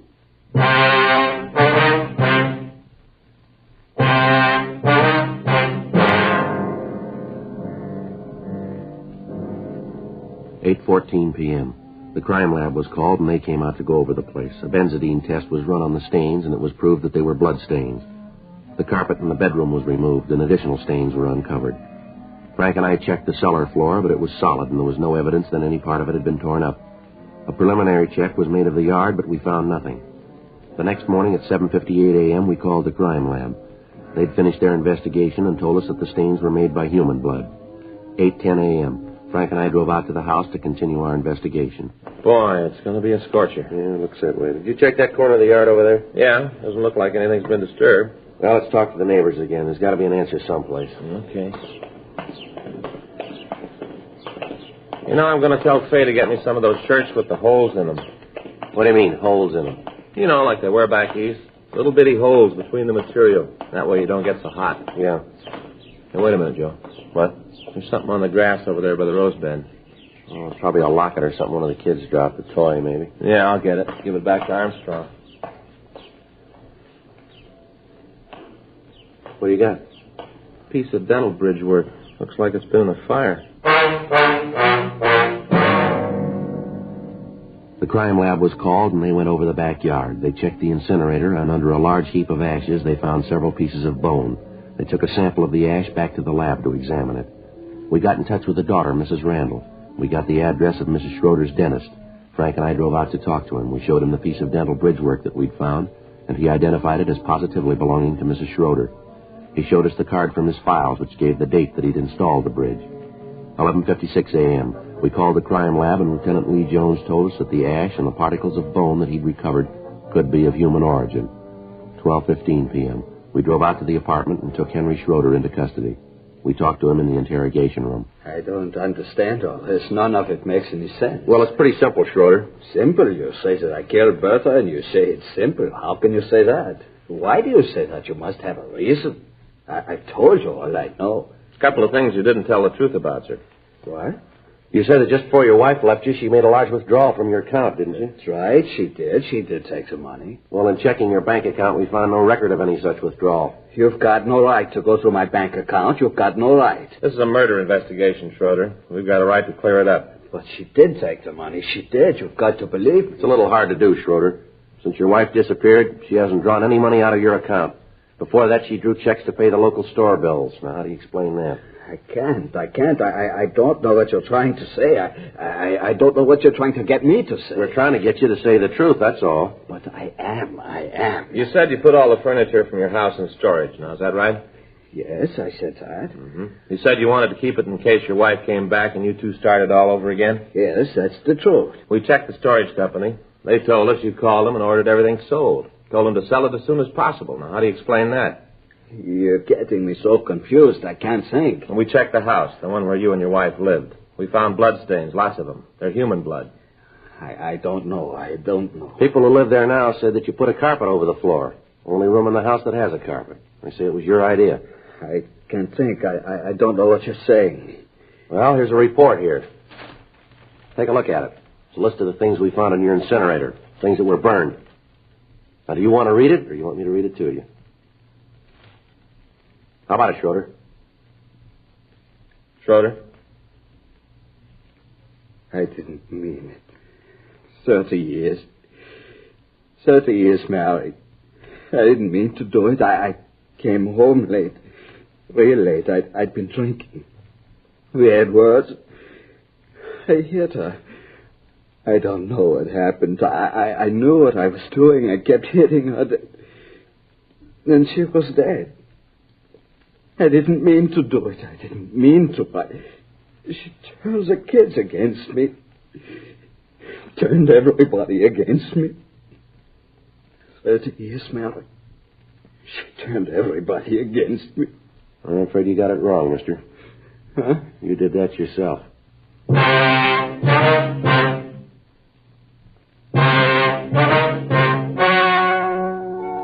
The story you have just heard was true. The names were changed to protect the innocent. On December 10th, trial was held in Department 87, Superior Court of the State of California, in and for the County of Los Angeles. In a moment, the results of that trial. Now, here is our star, Jack Webb. Thank you, George Fenneman. Friends, remember this. Chesterfield is the first and only cigarette with premium quality throughout, in both regular and king size. And Chesterfield is a cigarette that gives scientific evidence of real smoking pleasure. So try Chesterfields today. Either way, regular or king size. Chesterfield is much milder. Chesterfield is best for you.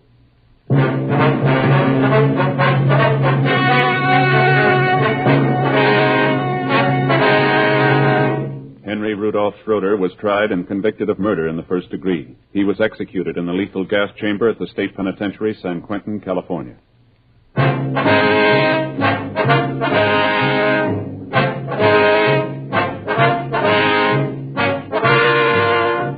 You have just heard Dragnet, a series of authentic cases from official files. Technical advice comes from the Office of Chief of Police W.H. Parker, Los Angeles Police Department. Technical advisors, Captain Jack Donahoe, Sergeant Marty Wynn, Sergeant Vance Brasher. Heard tonight were Ben Alexander, June Whitley, Harry Bartell. Script by John Robinson. Music by Walter Schumann. Hal Gibney speaking. For a million laughs, tune in Chesterfield's Martin and Lewis show Tuesday night on this same NBC station. And sound off for Chesterfield, regular or king size. You'll find premium quality Chesterfields much milder. Chesterfield is best for you. Chesterfield has brought you Dragnet, transcribed from Los Angeles.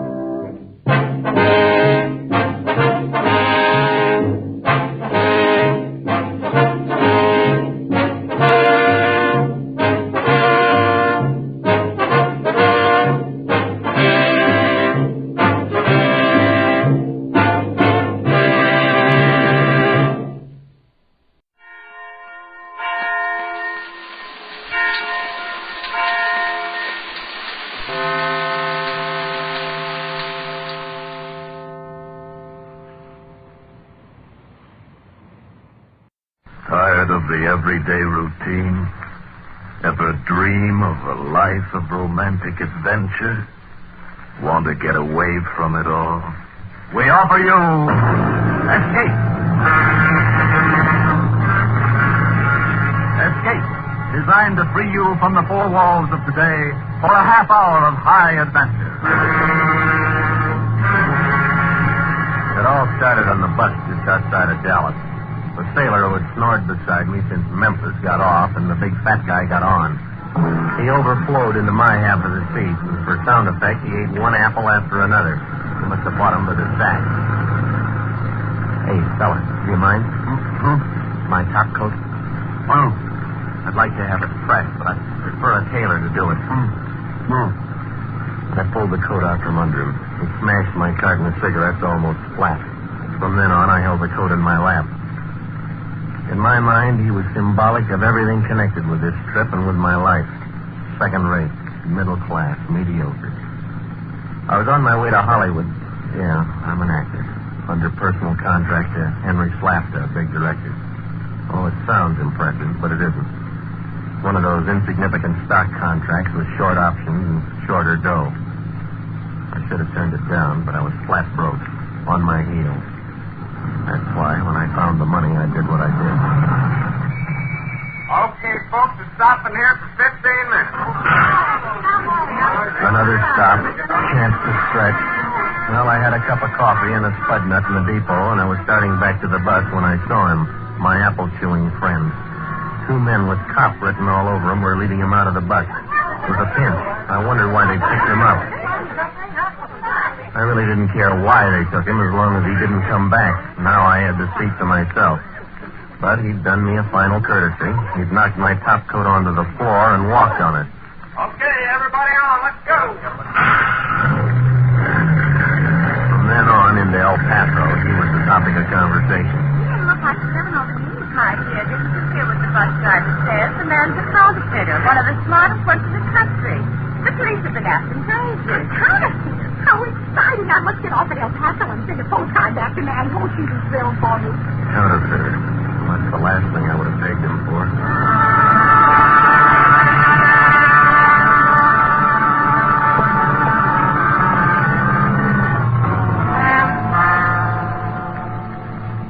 El Paso. El Paso. And Hollywood still 24 long hours away. Well, economy or no economy, I wasn't going to go on. I was dead tired, saddle sore from 3 days and nights on that bus. So I switched my ticket to the following day, and I hunted up a cheap hotel. The bellhop there was full of helpful ideas on how I could spend the evening. Well, how about Juarez, mister? Juarez, huh? Yeah, old Mexico, just across the International Bridge. Oh, yeah. I'd forgotten that this is a border town. No, thanks. I just want to get some sleep. Sure, mister. It's up to you. I tipped the kid and stretched out on the bed. I dug in my pocket for a cigarette, but I was out, so I reached into my top coat for the carton. That's when I found it. A package of money. A lot of money. All in 50s and 100s. Nice, clean, fresh bills. I counted them fast. $15,000 worth. So that's why I found my coat on the floor of the bus. Fatso had stashed his homemade money in my pocket. Why, the lousy... I'd fix his wagon, planning it on me. Operator, give me the FB... No, never mind. Wait a minute. Why should I? If I turned it in, I might get involved, and I couldn't afford to. When I got to Hollywood. Boy, what an entrance I could make into that town if all this dough were only real. I could just picture the look on Henry Slapta's face if I flew into Hollywood with a new wardrobe, stopped at the Ambassador, took a suite, made a big splash. Yeah, if only the dough were real. Well, I couldn't sleep now. I was too stirred up, so I took a shower and changed my clothes and went out. I didn't have anything particular in mind, but since the hotel was near the International Bridge, I went over into Juarez. And I wasn't quite sure why I did it, but in my pocket was one of the $50 bills. I went up and down the cheap main drag, sampling tequila and brushing off vendors of Hirachis and leather dolls, just like the rest of the tourists. But all the time, that $50 bill was burning a hole in my pocket.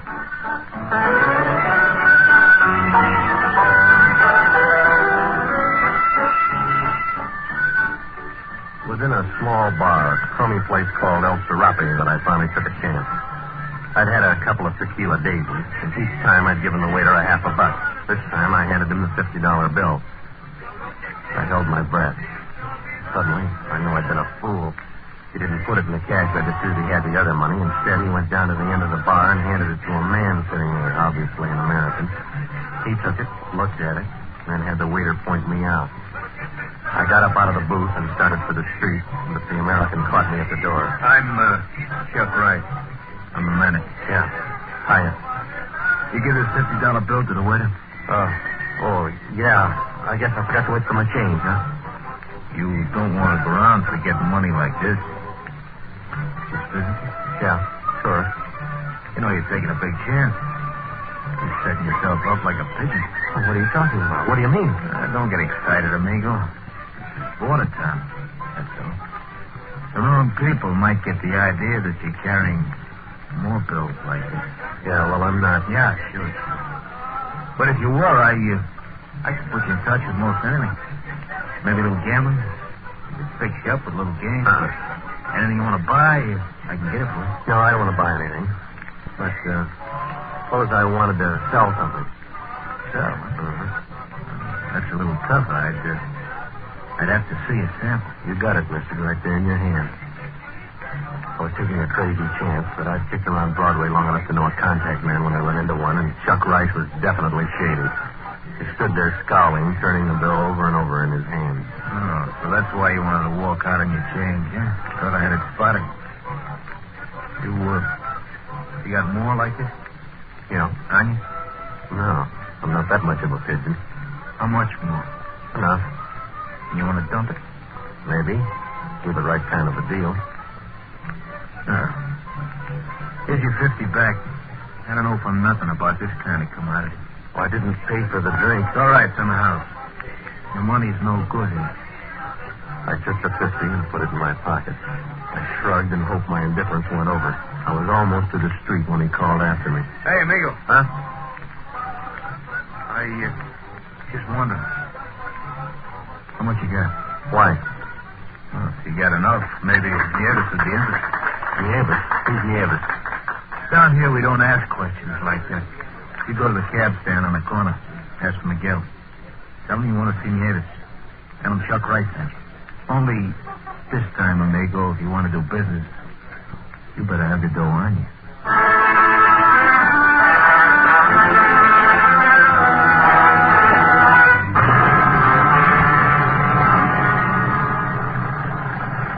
Miguel.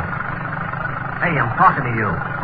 What's the idea? You keep going around in circles. Can't sabe, senor. Can't sabe my foot. I want to go to Nieves. Sí, senor, sí, Nieves. Well, let's get going. Never mind the sightseeing.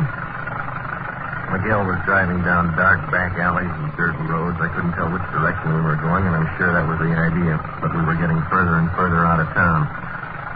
I was beginning to wish I didn't have the money on me. But I hadn't gone back to the hotel for it when Miguel suddenly pulled off the road into a ruddy gopher-hole courtyard of a broken-down hacienda. It was littered with debris. I stumbled over a peg. His squeals woke a bunch of chickens roosting on a fence. And then I saw it. He was lying in a canvas hammock, one bare foot hanging over the side, deep in the enjoyment of an oversized cigarette.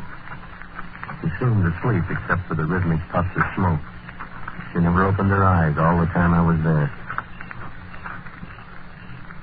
Did you have it? Chuck Rice sent me. He thought we might be able to work out a deal. I got some money. I want to sell it. Chuck Rice said that you might handle it. You hear me? Yeah. I got $15,000 American in 50s and 100s. How much you want? Well, what do you give me? How much? Well, I figured 5,000 would be fair. No touch. What? Is that all you want? I no touch. Why? Too hot. Well, if you think it's worth more. No touch. Okay, no touch. Come on, Miguel. Sí, senor. Senor. Yeah. O'Toole. How's that? O'Toole, maybe he buy. O'Toole? Where's O'Toole? Miguel, no. Si, senor. Come, I will take you. Well, your English is improving, Miguel. Maybe your sense of direction will improve, too.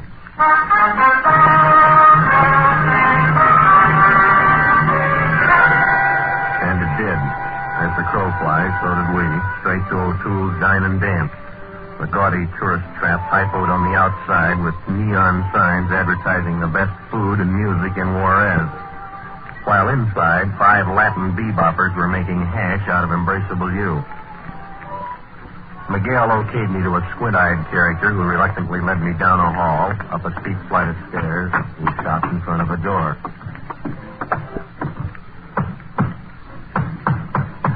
Come in.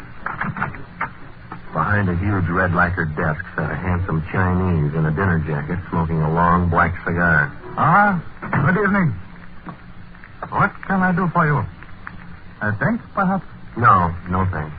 I came to see O'Toole. Yes? I am O'Toole. You, O'Toole? It's one of those tricks of nature. I wear my mother's face and my father's name. Oh, well, I'm sorry. I didn't mean it. Well, think nothing of it, Mr. Smith? Yeah. Smith. Now, you have something you wish to sell? That's right. May I see the money? Money? How did you know? $15,000, as I understand it. How much do you want for it? 6,000. You told Nieves. 5. Nieves? Oh, you're surprised. I know about that. Huh? Jack Webb always sends them out to the country to see Nieves before they come to me. Now, let me see the money. All of it. Sure. Here. Look, I'll take the 5. I'll give you... Oh, no, wait a minute. There's 15,000 there. You won't have any trouble passing it in Mexico. I know that. I also know that when this kind of money turns up in this part of the world, it means only one thing. I am your last resort. Well, Mr. Smith? Yeah. Give me the 4,000. He went to the safe, got the money, and paid me. I got out of his office. Well, maybe I should have held out for more, but he gave me the creep. Besides, any way you look at it, 4,000's a lot of money. I could knock Henry Slapper's eyes out with less than that. Downstairs in the club, the floor show was on, when the Adagio team was going through its calisthenics. I was just passing the bar when she bumped into me. Hello, Charlie. No, I'm not Charlie. Sure you're Charlie. You gotta be Charlie. Go on, beat it. Come on. Don't be a sucker. We're being watched. Well, so what am I supposed to do? Be smart. Buy me a drink. Look, I told you, I'm not interested. Interested in getting out of here alive? What kind of a crack is that? You see Squint Eyes over there by the entrance? Well, he's not the doorman. Come on, look, what's this all about? O'Toole. He wants back whatever it is he gave you. I'll buy you that drink. Come on. Make it Scotch. Yeah. Bartender, 2 Scotch and sodas. All right.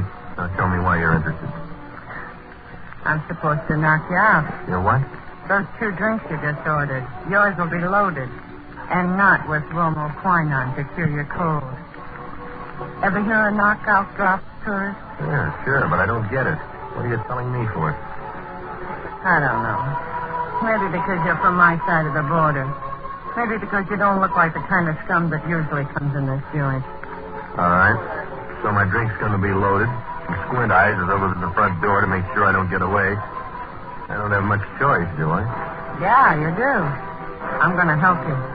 Help me? After the drink hits you, I'm supposed to get you out the back door into the alley and then roll you. Well, no, that'll be a big help. But I'm not going to. Quiet. Here come the drink.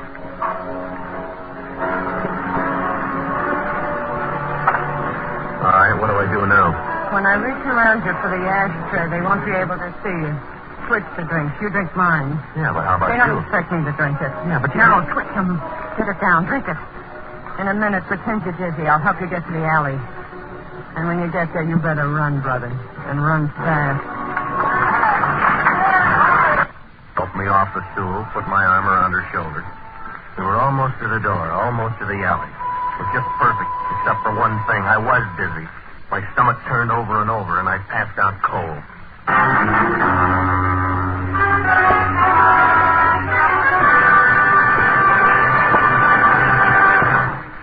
In just a moment, we will continue with Escape.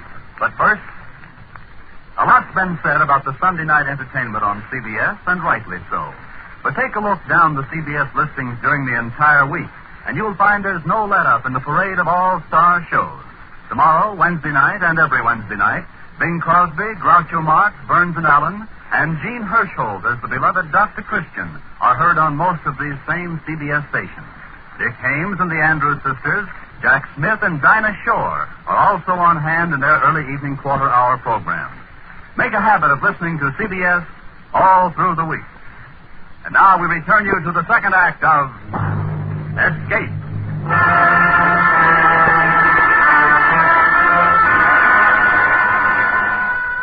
The smells were the same.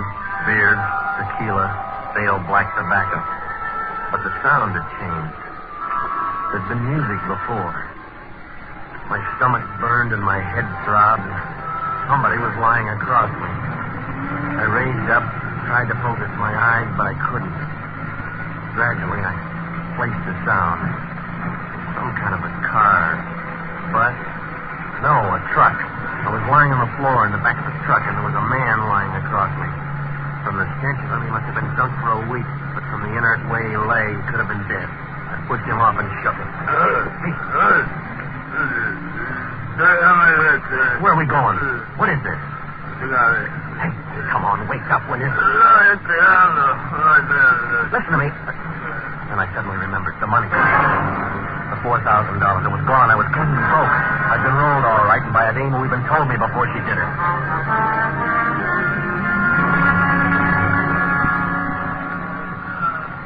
Then I saw the rest of them. The truck was a big van, and it was loaded, packed with a drag to border town, a sodden human cargo. All of them filthy, bleary-eyed. But one of them looked awake and reasonably sober. Hey, you over there. You speak English? Si, senor. Well, what happened? What are we doing here? Oh, we all fall drunk, senor. Oh, it's no good to fall drunk. Oh, you go to Handler. Handler? Yes. What are you talking about? Oh, caray. No es bueno. Oh, I have been there before. I should know not to fall drunk. Oh, 1 whole month I have been there. Ese lugar es muy feo. You've been where before? Where are they taking us? Tell me. To Handler. Oh, he's a very bad man. Handler? Well, who's Handler? Oh, you're going to see, senor. You will see. That's all I could get out of him. We were going to Handler's, and it wouldn't be good. And it sounded like I was about to find out. All right, you guys. Come on. The party's over. Hey, fellas. Move these tricks along. You guys don't look like no bunch of daisies, but we'll make you bloom, won't we, Miller? He was a brute of a man, and he carried a .45 in a holster. He and the driver, Miller, herded us out of the truck like so many cattle. It was some sort of a road gang. I saw a sign blocking the road that read, "Under construction, Handler Construction Company." Well, I had no idea where we were, how far away from the border. The landscape was dry, dusty, barren. Well, Gonzalez, you with us again? Did we learn you not to get drunk, huh? Come on, you guys. Step on it. All right, quit shoving. Come on, come. Hey, what are you doing here? Yeah, that's what I'd like to know. Hello! How many times I got to tell you to be careful who you pick up? Now, wait a minute, Jay. Don't get stirred before I tell you. Don't you know we can get in plenty of trouble picking up the wrong guy? I didn't pick him up. O'Toole threw him in. O'Toole? Shut up, you. What O'Toole wish him on us for? Little Hensler hears about him. Well, O'Toole has already talked with Hensler. He said this fellow will not give us any trouble. He's an embezzler. The police are looking for him. You're crazy. He came across the border to sell some money he had stolen from a bank or something. He must be plenty hot. He was willing to drop 15,000 real dough for 4,000 cash. Real dough? What are you talking about? That was counterfeit I sold O'Toole. Listen, buddy, I don't know what your racket is, but nobody fools O'Toole about money. But it can't be real money. It was counterfeit, I tell you. It had to be. Look, I want to see Hensler. You talk to me or you talk to nobody? But I got to see Hensler. I got to get back to Juarez. Oh? You hear that, Miller? He's got to get back to Juarez. All right, look, you can't push me around. I'm an American. Oh, he's an American. Well, send this to your congressman. Okay, American. Get on your feet. Get a pick and start working.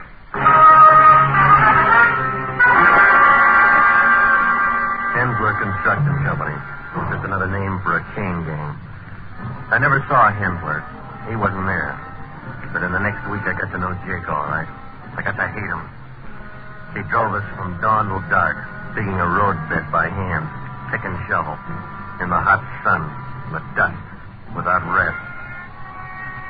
But worse than the physical torture was the fuck that gave me no rest. I'd sold O'Toole real money. For now I realized I'd never really had any proof that the fat man was a counterfeiter. I just jumped to that conclusion. The bus driver... No, not the bus driver. A woman on the bus said that the bus driver said it. And it drove me crazy just thinking about it. Real money. $15,000. I'd had it in my hand and I'd thrown it away. I had to escape. I had to. There'd been a man in the truck who said he'd been here before, so he must have gotten away somehow. He could help me. You're the man that was here before? I am Gonzalez. All right, you got away the other time, didn't you? Yes. But I am back.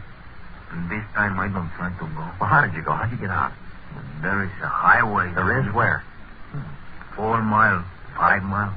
Many cars pass there. There's 4 or 5 miles. That's nothing. Oh, maybe it sounds nothing to you, senor.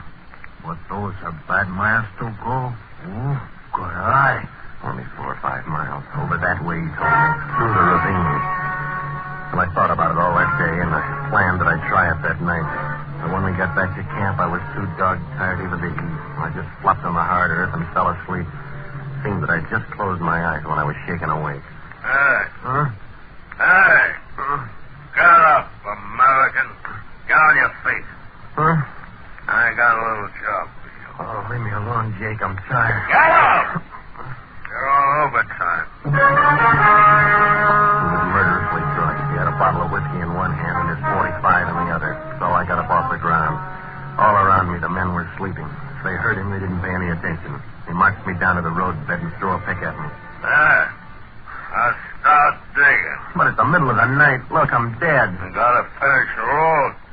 Start digging, I said. What are you picking on me for, Jake? Why me? You're gonna start digging? Well, I start shooting. So I dug. I dug till my hands were bleeding and my lungs were scalded with the effort of breathing. He sat alongside the road, knocking off that fifth of whiskey and riding me every time I faltered. He was just mean drunk enough to kill me if I stopped. So I dug and I dug. Finally, I couldn't go on anymore. I was too tired to care. I dropped the pick and fell onto the road. My face was in the dirt. I lay there, panting, waiting for the bullet. When it didn't come, I turned my head, and what I saw gave me new life. Jake was sprawled out, dead drunk, and the .45 had slipped from his hand onto the ground. It was my chance. I hardly had enough strength left to move, but I knew if I didn't go then, it'd be too late. I'd never get away. I crawled over to him, and I got the gun, and somehow I got down the road and through that ravine, stumbled and crawled those hideous miles to the highway. And then I heard it, way down the road. With a car. I ran it like a madman and flagged it down. What is that? Give me a ride, will you? Oh, you're American, huh? Going back to the States? Yeah. Well, hop in.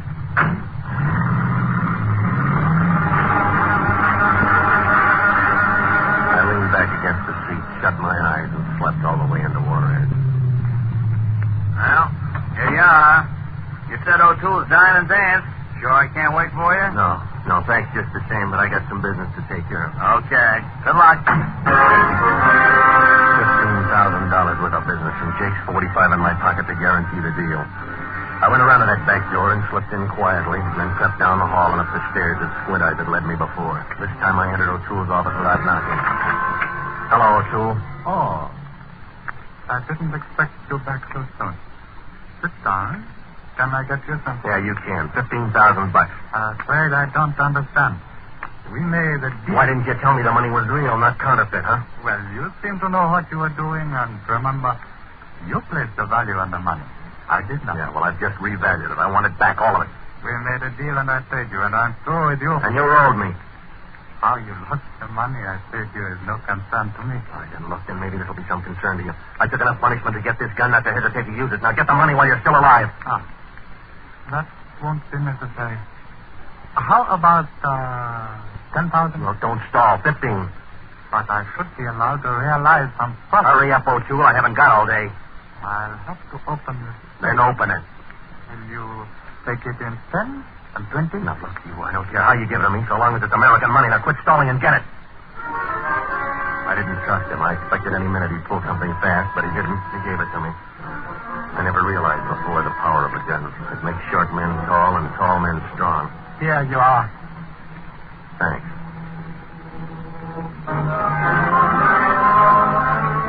Now I could fly to Hollywood and have that suite at the Ambassador and throw a cocktail party, a big party. I'd show 'em. First, I stopped at the best men's shop in Juarez and got myself outfitted. An imported English tweed suit, cashmere top coat, couple of dozen shirts. I threw away my old clothes. There will be something else, senor. I'll take that alligator suitcase, too. Si, senor, but you must remember when you go through customs, you must declare the clothes you are wearing. I have to report this. Oh, sure, don't worry. And these neckties? Si, senor. I paid him. It was more than I'd spent on clothes in 10 years. I put $500 in my wallet and stashed the rest of the money away in my suitcase. Then I went to the American Club for a good dinner. Now I was all set to make my entrance. All I needed was a plane reservation for Hollywood. I was just going through customs when he ran up. Stop it. It was the clerk from the men's shop, gesturing wildly. The customs official listened, and then he came back to me. I'm sorry, sir, but I have to detain you. What? Your wallet, if you please. Oh, wait, I didn't buy the wallet from you. If you please, sir, give it to me. Okay, but it's just an American Hickok wallet, I tell you. I'm not interested in the wallet itself, sir. Now we shall see. There. You see? I tell you, look, all of it.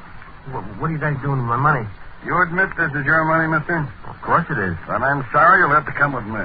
Why? Because, mister, all the money in your wallet is counterfeit.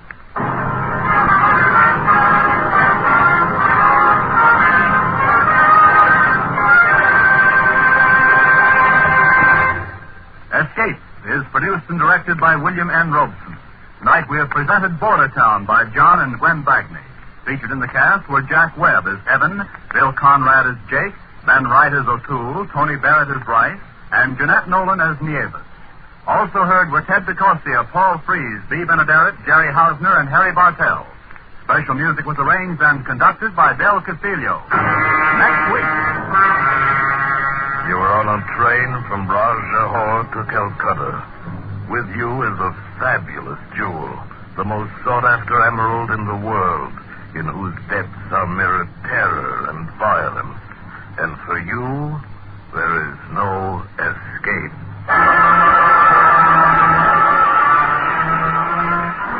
It's a proven surefire formula for better living.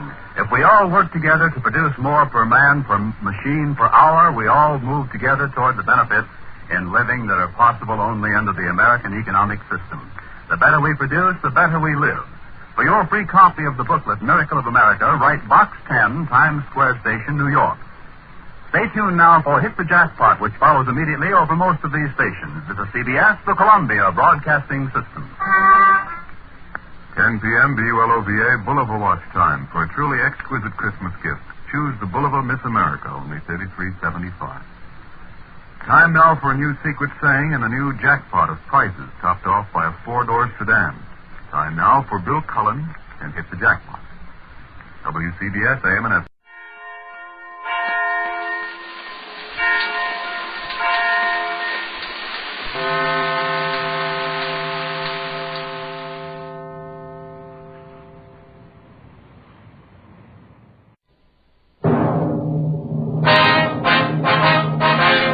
Sound off for Chesterfield. Chesterfield, first cigarette with premium quality throughout in both regular and king size, brings you Dragnet.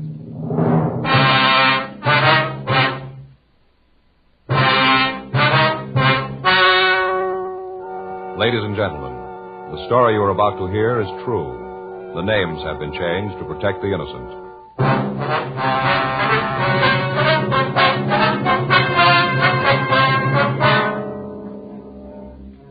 You're a detective sergeant. You're assigned the homicide detail. You get a call that a 72-year-old man has been murdered. His invalid wife has been brutally beaten. There's no lead to the assailants. Your job, get 'em. When you're asked to try a cigarette, you want to know, and you ought to know, what that cigarette has meant to people who smoke it and who smoke it all the time. For almost a year now, a medical specialist has given a group of Chesterfield smokers thorough examinations every 2 months. He reports no adverse effects to their noses, their throats, or sinuses from smoking Chesterfields.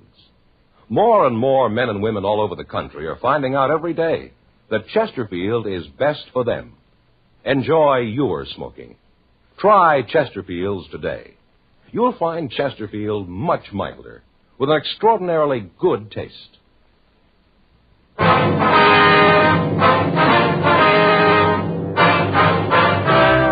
Dragnet, the documented drama of an actual crime. For the next 30 minutes, in cooperation with the Los Angeles Police Department, you will travel step by step on the side of the law through an actual case transcribed from official police files. From beginning to end, from crime to punishment, Dragnet is the story of your police force in action.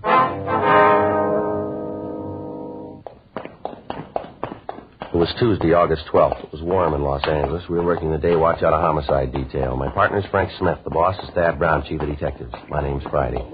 We were on the way out from the office, and it was 8:12 a.m. when we got to 8469 North Brighton Avenue.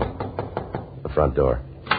Yes? Mrs. Hurley? Yes, who are you? Police officers. This is my partner, Frank Smith. My name's Friday. Oh, well, it's about time you got here. Yes, ma'am. I wonder if we could see Mrs. Stone. I don't think so. The ambulance man's with her now, giving her some kind of pill, something to calm her down. Lord knows the poor thing certainly needs something. Yes, ma'am. We'd like to see her, please. Like I said, I don't know if you can. I'll have to ask the ambulance man. Well, I'm sure it's all right, ma'am, if you just let us talk to the attendant. You just wait here. I'll talk to him. Now, look, I don't like to be rude, ma'am, but this is a murder investigation. If you'll open the door, please. How do I know you're what you say you are? How do I know you're cops? Well, here's our identification. Looks enough like you, I guess. All right, come on. Thank you. Where is Mrs. Stone?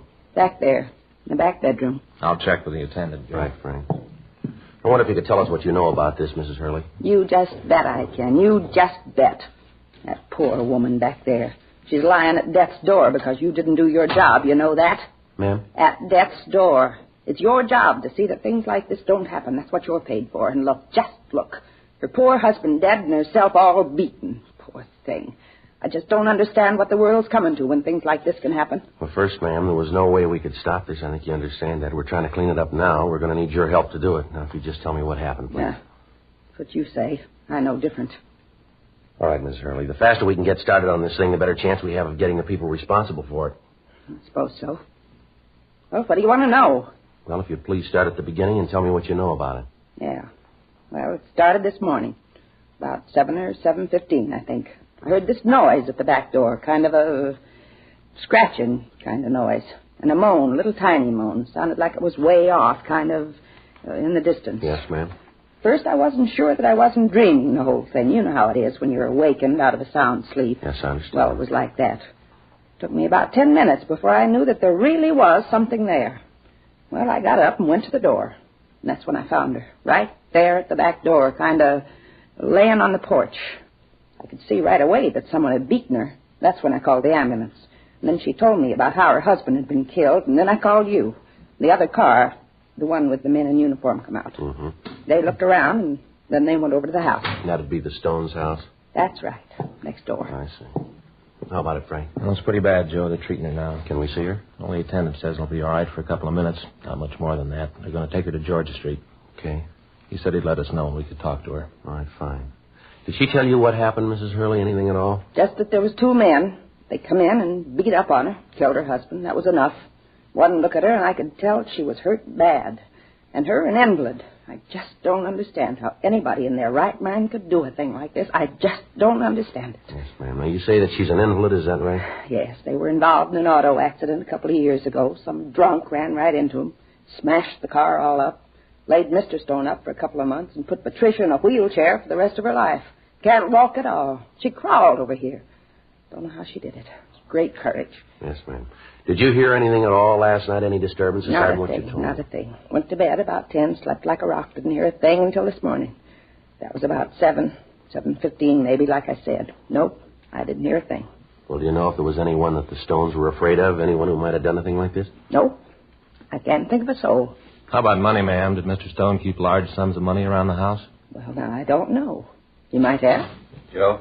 Well, yeah, Hal. You want to see her now? Yeah, come on, Frank. All right. You going to want to talk to me some more? Yes, ma'am, we'll be back.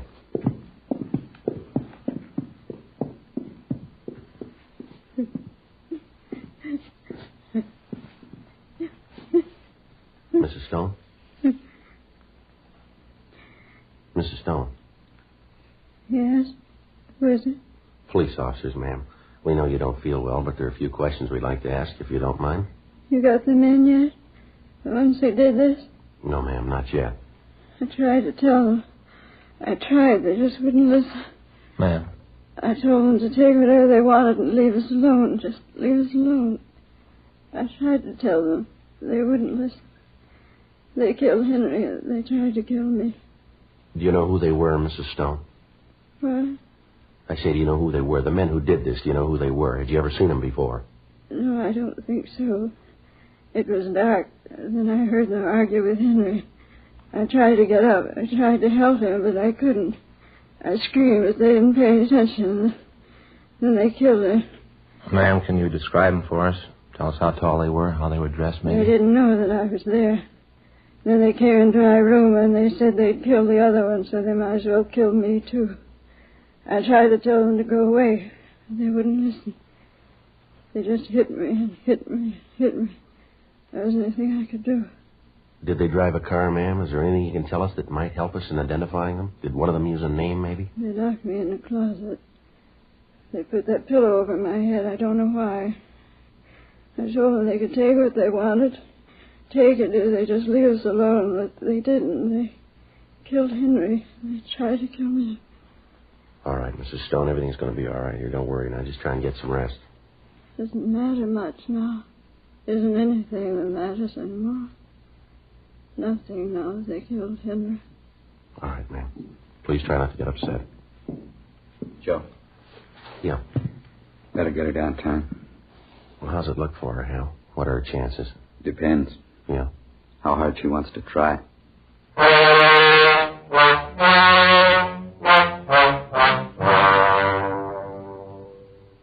8:46 a.m. The ambulance removed Mrs. Stone to Georgia Street Receiving Hospital. We put in a call to the crime lab, and then we talked to the neighbor, Mrs. Hurley. She could add little to what she'd already told us.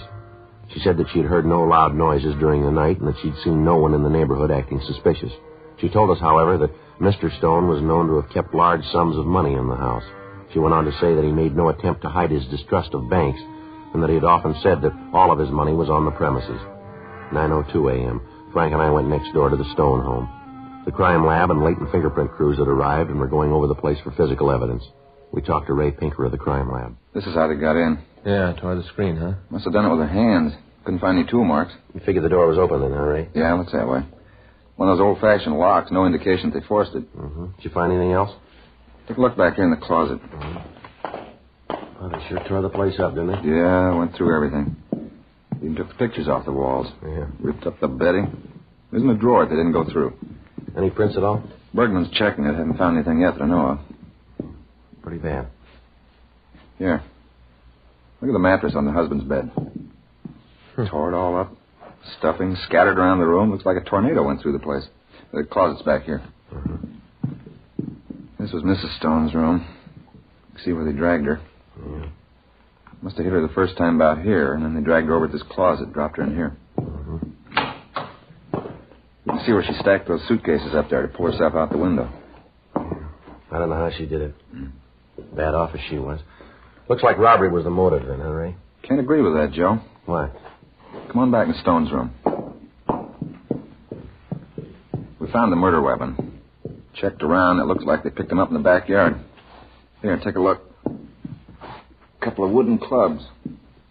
Looks like they came from a walnut tree just outside the back door. Kind of blows the robbery angle. Yeah. They were ready to kill the Stones when they came in.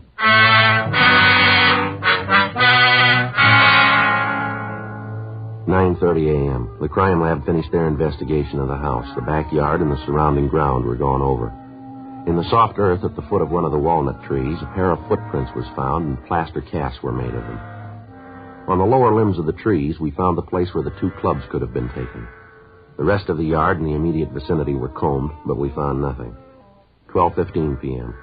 Frank put in a call to Georgia Street Receiving Hospital. They told him that Mrs. Stone had been given emergency treatment and then had been removed to the county hospital. Her condition was listed as critical. They said that it would be some time before we'd be able to talk to her. 1:30 p.m. We began to canvass the neighborhood. From the people in the surrounding houses, we found that Mr. Stone had retired from the wholesale grocery business about 10 years ago. He devoted himself to the cultivation of prize roses and the care of Mrs. Stone. The neighbors told us that the Stones were quiet and that they seldom entertained. 3:15 p.m. We went back to talk to Mrs. Hurley. I knew you'd be back. Ma'am? I knew you'd come back to talk to me again. Could have told you a lot, but I thought I'd just let you try and find out for yourself. Didn't do too well, did you? Did you? I don't think I understand, Miss Hurley. Simple. Anything you want to know about this neighborhood, you come to the source. That's me. Anybody knows what's going on here, I do. Yeah, well, if you had information that you thought we should have had, why didn't you tell us before, ma'am? I didn't want to. Ma'am? I said I didn't want to. I still say that you were responsible for this whole thing, done your job, and it wouldn't have happened. Oh, I still haven't forgot. Oh, no, sir. Now, look, Miss Hurley, this is a murder investigation. I told you that before. A man has been killed. A woman's been badly beaten. We're going to need all the cooperation from you that we can get. I'm ready now. What? I'll cooperate. I'll tell you what you want to know. All right, Miss Hurley. First, do you have any idea who might have done this? You just bet I have. Who, ma'am? Their boy. Only one that's mean enough to do it. Only one. Their boy? Sure. Herman Jr. He's the one. You just bet. Why do you say that? Because I know, that's why. Mean kid. Always had trouble with him. Because the only trouble ever was between Patricia and me. Troublemaker. That's what he was. Pure and simple, a troublemaker. How old is this boy, Miss Hurley? 36, a real monster. You know where the boy is now? No, and I'm not interested. Happiest day of my life when he moved out of the house. Oh, he and I used to get in some arguments. Little brat. Stand there and think he was so big. Finally, Mr. Stone saw it. Told him to get out. Moved right out of the house, bag and parcel, right out. You mean that Mr. Stone and the boy had arguments? See? That's what I mean. No wonder people don't cooperate with you. I beg your pardon? I say something, then you ask me if I mean it. Of course I mean it. I wouldn't say it otherwise. Like people who ask, what time is it? You tell them, and then they ask if you're sure. If they don't want to believe you, why do they ask you in the first place? Yes, ma'am. Were you there at the time, ma'am? No, I wasn't. It was a warm night. Just a couple of months ago, all the windows was open, and I just couldn't help seeing into their house. You know, houses being so close together, you can understand it. Yes, ma'am, we can understand. I don't like the way you said that, young man. Well, I didn't mean anything by it, Mrs. Hurley. Well, I suppose not. But I don't want you to get the idea that I'm the nosy type. Oh, no, ma'am, not at all. Well, anyway, Mr. Stone told Herman to get his things and get out. Right out. That night. Uh-huh. Well, did the boy leave that night? Oh, yes. Went right into his room and packed. Said he'd never come back. That he didn't want anything more to do with the old man. Mm-hmm. Then his father said that was the way he wanted it. He was going to cut him out of his will. Well, you can just believe that's when the trouble really started. Well, now, where was Mrs. Stone all this time? Well, she was in her room, but she come out. Wheeled herself right out. Told them to stop this foolishness. She always was kind of pampering the boy. I think myself that's what caused him to be like he was. You know, tied to his mother's apron strings all the time. Yes, ma'am. That's when Herman said that about doing something. Said that the old man was senile. Said that he was crazy. And that the money was his, and he was going to see that he got it. Mm-hmm. Said he meant to have it if he had to kill somebody. 4:10 p.m. We got the full name and description of the Stone boy from Mrs. Hurley. We went back to the office and ran the name through R&I. We found a Herman Stone, Jr. with a record listing 3 arrests on charges of 4127A LAMC. We checked out his last known address, a hotel on South Hill, and found that he'd moved several weeks before. The manager gave us a forwarding address, and at 6:10 p.m., Frank and I drove out to see him. It was a large apartment hotel on Wilshire Boulevard. We talked to the desk clerk. Sure, I know Herman. Nice guy. Once in a while he gets a little loud, but most of the time he's a real nice guy. Is he here now? I don't think so. Let me look. Key's here. I think I saw him go out about an hour ago. He wasn't feeling too well. Bad hangover. Any idea where he might be? No, like I said, I didn't talk to him. Just saw him go out. You know what he does for a living? Herman? Yes, sir. I don't think he does nothing. Plays the horses a little bit, picks up a buck that way. Good player. Sure knows the dogs. Given me a couple of tips. Didn't do any good. He sure does all right. Made a real killing yesterday. Must have hit it for about $4,000 or $5,000. That right? Yeah. Showed me the money this morning. Real big roll. At least $4 or $5 grand. Tips he gave me never did that good. You got any idea where he was last night? So what's this all about anyway? Herm done something?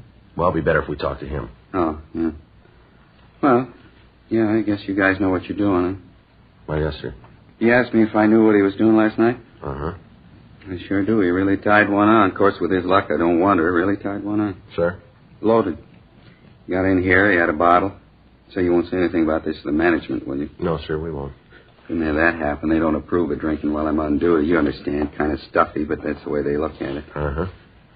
Like I said, old Herm rolls in here, and he's got this bottle. Asked me to have one with him. Well, I don't like to get him sore, so I do. And we have a couple of more. Old Herm, that boy can really put it away. Yes, sir. What time was that? Well, let's see. I guess about 7, maybe 7:15. Mm-hmm. Did he go out after that? Sure didn't. Killed the bottle, and then he passed right out, cold. Slept there on that couch. Uh-huh. No, sir. Old Herm didn't go anyplace.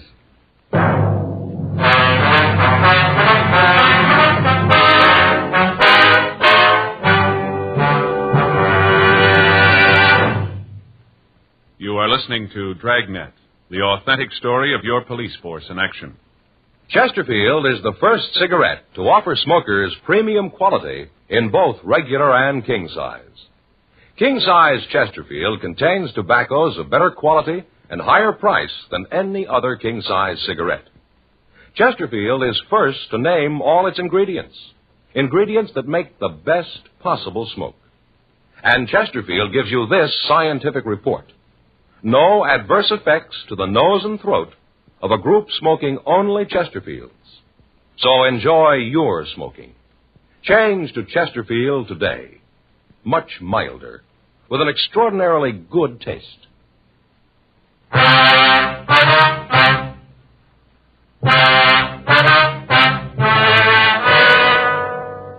8:12 p.m. Herman Stone returned to the hotel. Frank and I talked to him for about an hour.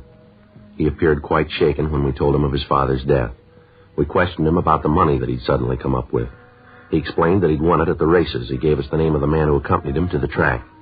Frank and I checked with him and found that Stone's story was true. We checked his shoe size and found that it was not the same as the print found at the scene of the murder. 10:46 p.m. We called the office and they told us that we'd gotten a message from the county hospital. Mrs. Stone was able to talk. She wasn't completely out of danger, but barring a relapse, she was expected to recover. Frank and I drove out to the hospital and talked to her. I wish I could help you more than I have, but there just isn't anything else. Well, could you give us any idea of about how tall they were? That'd be pretty hard to do, Mr. Friday. I was lying down when they came into my room. I could only guess, but I'd say maybe as tall as you. I don't think much taller. I see. Now, how about their build, ma'am? Was it heavy or slight? I can't be sure. I guess if I must say one or the other, I'd have to say they're about medium. One was very strong, though. Ma'am? The one that carried me to the closet. He was strong. Just lifted me out of bed and carried me over to the closet and threw me on the floor. Did your husband have any large amounts of money in the house? Yes. Yes, he did.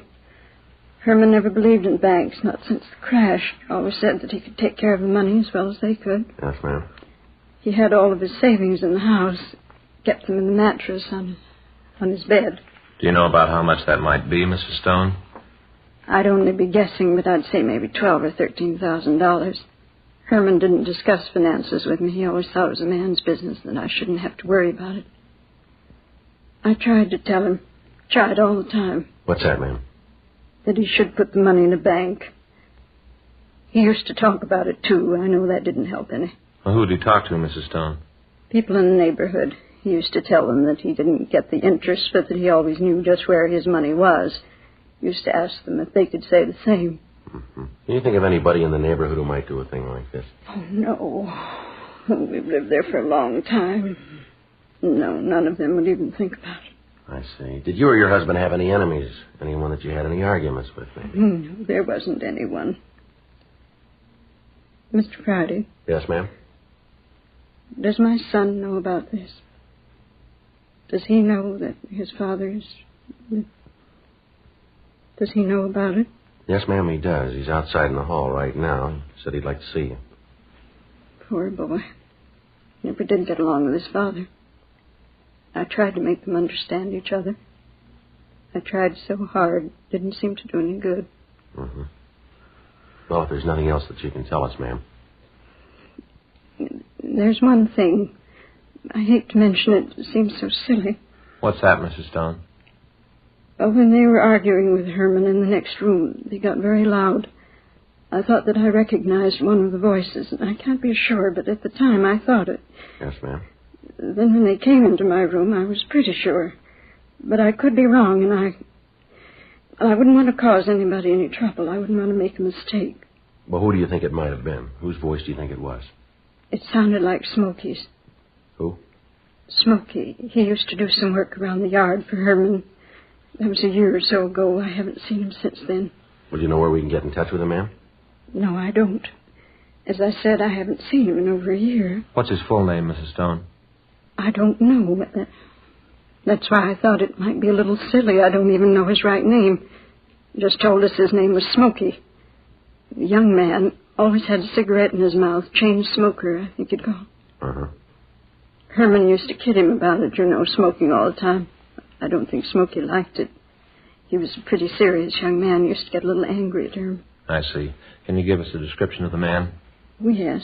Nice-looking boy. I hope I haven't made a mistake. I hope I haven't done the wrong thing. Well, don't you worry about it, Miss Stone. What? That's his worry now.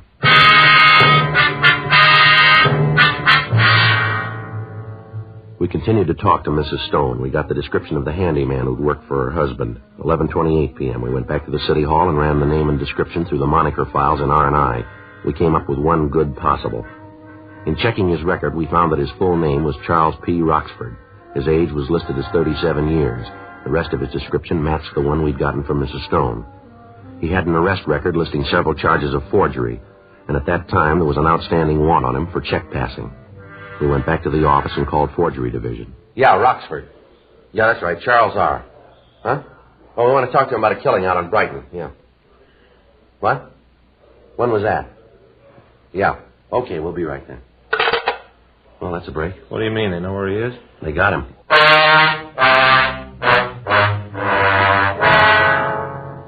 Charles Roxford had been picked up a few minutes before by officers in Forgery Division while he was trying to pass a bad check. Frank and I went down the hall and took the prisoner to the interrogation room. We talked to him for 2 hours. During that time, he'd admit nothing except his name and that he'd been trying to pass a phony check. You're off your rocker, and you know it. You got me for one thing, hanging paper. That's it, and you can't make anything more out of it. How about this money we found on you? Yeah, how about it? Where'd it come from? I won it. Where? In a crap game. Where was the game? I forgot. It was a floating game. Moved around a lot. You worked for the Stone family a year or so ago? I don't know. I might have. I worked for a lot of people. You worked for them? I might have, like I said. They seem to think you did. All right, so I did. What's that mean? You ever have any arguments with Stone? No. Got along good. Never had no trouble. His wife thinks different. Oh, that's so? That's right. And she's off a rocket, too. Now, look, maybe you guys got all night, but I haven't. You aren't going anyplace. Well, how about booking me and let's talk in the morning, then, huh? All right, fine, Roxford. As soon as you answer a few more questions. I told you all I know. Maybe you forgot something. Let's go over it again. What do you say? All right. Where do you want to start? Well, can you tell us what you've been doing the last few days? Any day in particular, or do you want to run down minute by minute? You just tell us what you've been doing, will you? Let's see. This is Tuesday, isn't it? Yeah, it's Tuesday. All right, let's start with Monday. That all right with you? Come on, get on with it. Well, I got up yesterday morning about, I think it was 11:30, lit a cigarette, got dressed, went downstairs and had some breakfast. Interesting? Go ahead. Oh, I can spice it up for you, if you want. It's kind of dull when you tell it straight. Well, you just tell the story. Oh, what are you guys trying to prove? What are you trying to tell? What'd you do last night? I had dinner and went to a show. Where'd you eat dinner? Place down on the Spring. Did you eat alone? Yeah. What'd you do then? Like I said, I went to a show. Who went with you? Nobody. I didn't say anybody went with me. Oh, I must have thought you said that. Yeah. I went alone. Right. Where'd you go after that? I walked around, had a couple of drinks. Where? A bar down on 5th. What time was that? About 12:30 or so. Anybody with you? No. You know the bartender? No, I never went in the place before. Then you got no way of proving you were there. No, do I have to? Did it help? Well, why? I'm a big boy now. I don't have to explain anything to you guys. Now get off my back, will you? I'm getting sick of playing footsie. Where'd you go after you left that bar? I went home. Where's that? It's a place over on 4th. What time did you get in? I don't know. Maybe 1:30, 2. Mm-hmm. Desk clerk see you come in? No, he's asleep. How long ago did you say you worked for the Stone? I didn't. You said I worked for him a year ago. Is that right? I guess so. I forgot. What's this bit about the stones? You got any way of proving where you were last night? Like I said, I don't have to. That's the way you look at it, mister. You're in trouble if you can't come up with an alibi we can't break. That right? Yep. Why? Because Mrs. Stone got a good look at you. She couldn't have. The lights were out. Yeah, no, that's clever, Roxford. You want to tell us about it now? Come on, Roxford. All right, I should have known. I should have known. I never should have done it, but I didn't have any choice. You can't figure that, can you? What do you mean? Well, I owed this money. The guys are getting tired of waiting. They said I had to come up with it. I didn't have any choice. Is that right? Sure. Well, you can see it, can't you? I had to come up with the money. I tried to win it back. The more I played, the more I owed him. There just wasn't any other way. I knew old man Stone had it. Wasn't doing him any good, and I needed it, and I knew where he kept the money. Who was with you? Jackie Forbes. You know where we can find him? Yeah, I'll tell you. All right, you want to get the stenographer, Frank? Yeah. I should have known. Should have known, but there just wasn't any choice. There wasn't any other way. Well, why'd you kill him? He knew who I was. There's no choice. I had to. Is that right? Well, sure, you can see that yourself, can't you? I couldn't find any other way. You didn't look very hard, did you?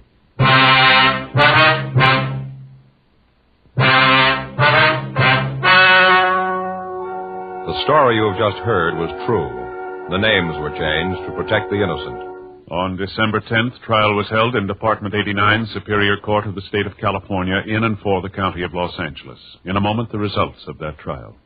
Now, here is our star, Jack Webb. Thank you, George Fenneman. Friends, as I've told you before, Chesterfield is the first cigarette to give you premium quality throughout in both regular and king size. And Chesterfield is the cigarette that gives you this scientific report. No adverse effects to the nose and throat of a group smoking only Chesterfields. Now, as a 2-pack-a-day Chesterfield smoker, I know it's the cigarette that's best for me. They really are much milder, and I'm sure when you try them, regular or king size, you'll agree Chesterfield is best for you.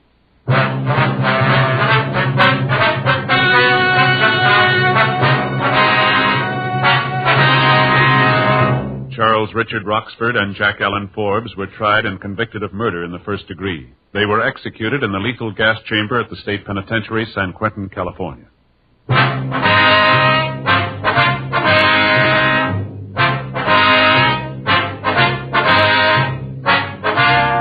have just heard Dragnet, a series of authentic cases from official files. Technical advice comes from the Office of Chief of Police W.H. Parker, Los Angeles Police Department. Technical advisors, Captain Jack Donahoe, Sergeant Marty Wynn, Sergeant Vance Brasher. Heard tonight were Ben Alexander, Virginia Gregg, Stacey Harris. Script by John Robinson. Music by Walter Schumann. Hal Gibney speaking. For a million laughs, tune in Chesterfield's Martin and Lewis show Tuesday on this same NBC station. And sound off for Chesterfields. Either regular or king size, you'll find premium quality Chesterfields much milder. Chesterfield is best for you. Chesterfield has brought you Dragnet, transcribed from Los Angeles.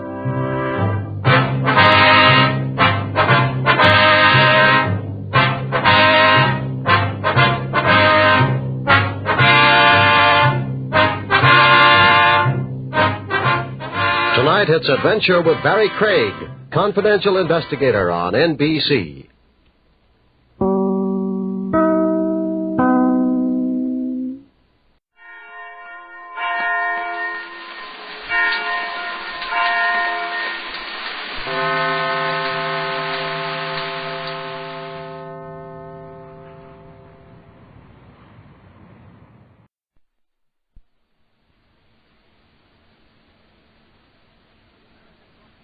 The American Broadcasting Company presents Pat Novak for Hire.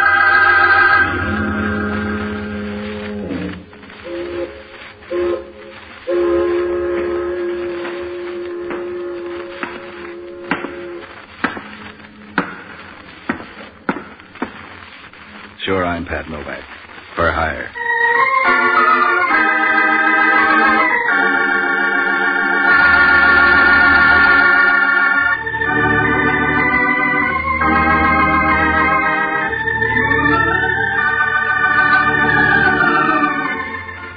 That's what the sign out in front of my office says, Pat Novak for hire. It's about the only way to make a living down on the waterfront in San Francisco. Because if you ever tried to practice the 10 Commandments down here, they'd steal 9 of them and frame you with the other. So I rent boats and do whatever else comes in handy to make a buck change pockets. Sometimes the hustle pays off. Sometimes you get lunch instead. Last week it was neither of these.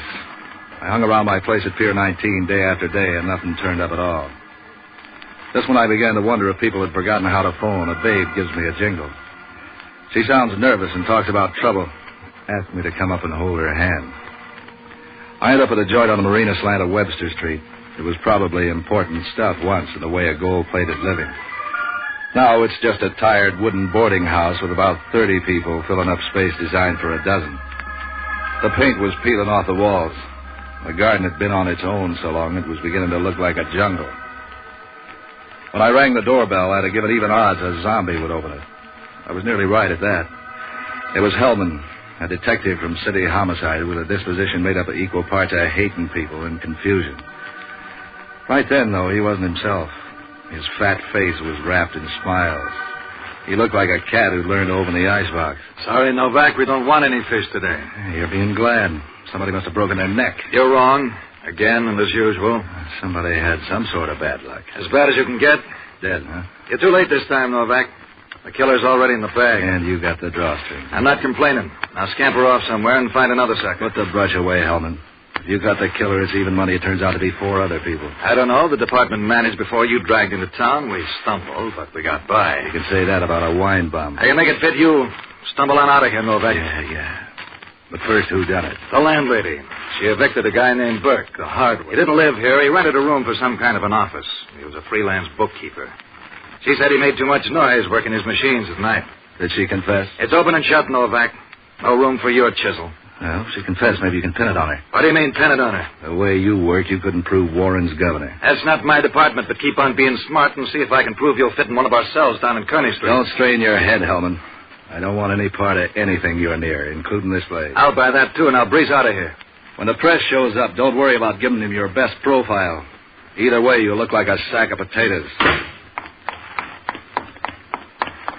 Either way, you look like a sack of potatoes. Gee, that's good, Novak. Before you tell Hellman that, you better go somewhere and grow a little. Look, Novak, how'd you like a tip on a horse? I got a hot one in the 5th at Del Mar tomorrow. I got a tip for you. Get out of my hair before I have to comb you out. Gee, Novak, that's no way to talk. I could be your friend.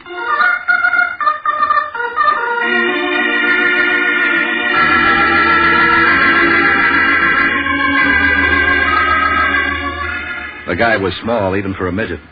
Since the rooming house was so full of interesting people, I decided I didn't want to go away after all. So I went back up the steps. Was just going to try my luck when the door opens from inside. The guy with the welcome is either middle-aged or he's done a lot of careful living. His face is as smooth and as neat as a barrel full of apples. You notice it because he acts like he forgot his face when he went into his acts. The rest of him is as mysterious as an addict in a B horror picture. I didn't need any puzzles right then, so I started to brush him off. Especially when I noticed his suit. It was so ragged it looked like he was made up to put the bum on the town. But then I decided to play it for the last. How would you like to make some heavy money in a hurry? I quit buying oil wells. I'm not fooling, would you? Who are you? Name's Jack Lansom. I'm Burke's assistant, or used to be. Yeah, he looks like quick, easy money. For an undertaker. For you, too. Sure. Why not? And how? Burke has some papers in his home safe that I don't want pawed over by any flatfoot snooper. They're my papers. Burke just kept them there for me. I want you to get them. I don't see any splints on your legs. I can walk, but I can't leave. Hellman's going to question all the tenants. So what do I do? Go to this address. It's on Nob Hill. Here are the keys. It's wall safe, not a combination. Just 2 locks you have to open at the same time. The papers are in a sealed envelope marked Lansom Private. Get it and bring it here. I don't know. When a guy dies, the feds move in. They'll want to list his stuff for taxes. These aren't financial papers. They're just some private letters and things. I don't like flirting with the FBI. How would you like to flirt with $1,000? If the stuff's worth that much, it must be hot. I need those papers. Do you get them for me, or do I phone somebody else? I could change my mind. Here's $100. There's 900 more when the stuff's in my hands. You had me fooled there. You don't dress to fit this kind of dough. So I save my money. Are you going or not? Give me the keys. Lots of luck, Novak. Hey, Novak, wait a minute. About that horse. Go get a glass of water and drown yourself.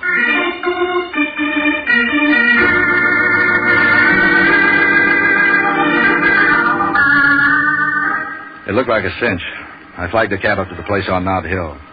It turned out to be one of those society page joints, all glass, brick, and snobbish doorman. Getting up to Burke's floor was as easy as walking up 6 flights of back stairs. The hall was empty and the key fitted. It was all so easy I began to get nervous. And you would, too, if you walked in on her that way. She was a toy-sized brunette with a perfect kind of face that could mean anything from nice people to quick death. She was smooth and beautiful. As you could say that about a whirlpool. If my breaking in bothered her, you'd never guess it from looking. Oh, hello.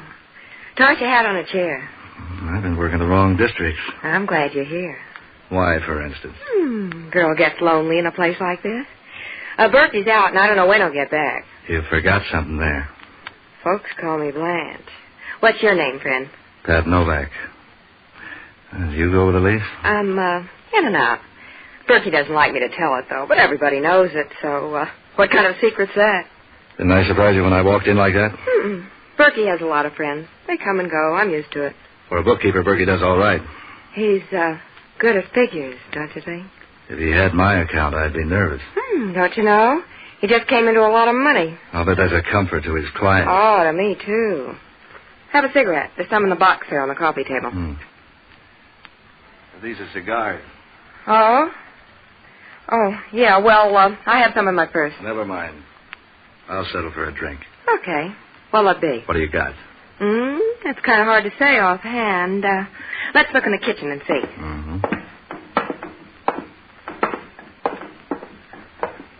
It ought to be up here. But it isn't. I knew a girl that way once. Berkey must have moved the bottles. Look around. Try those cabinets. Oh, I'll get there. Hey, wait a minute. Take it easy. What's the matter? Jumpy? Good evening, Miss. Is Mr. Novak in? Yeah, I'm in. You and your horse are both out. But Mr. Novak, it's a good horse. You always come in crowds? That's Pinky. He's been on my tail all night. Aren't you curious about why I'm here? You must be a friend of Burke's. Would it matter? What do you mean? When you get tired of playing with those doors, let's admit you don't know where Burke keeps his doors. You don't know where he keeps his cigarettes. You don't know anything about the place because this is the first time you've been here. You're acting like a detective. Put it down, I'm just curious. And you can still fill in my question. Why not say I, wandered into the wrong apartment? You don't seem anxious to get out. Maybe I like the company here. Come on in the living room. He probably has the liquor in there. That isn't what you were after. Why don't we settle for my being lonely? The town's full of lonely babes. None of them look like you. I know a cure. Do you? Let me guess. Well, I guess when you can be sure. Like this. Now I know. Fill me in on the rest of your visit. I'm busy. Or, I could be. All right, let's close the post office. Did you get the papers? I could sulk. Men don't usually treat me that way. They'd live longer if they did. Look, baby, I'm not swinging any bats until I know who's pitching.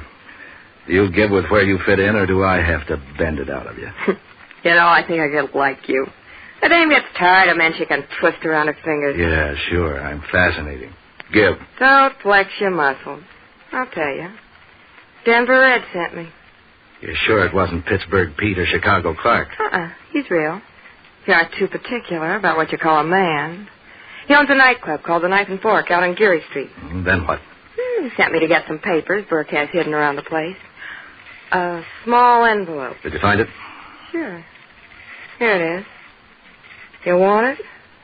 You give up easy. I don't have to do this sort of thing to get along. I told Red that. What else are you going to tell him? I'll tell him you took the papers away from me. Why, you got a better idea. Put down your flaps, sister. What if I didn't go back to him?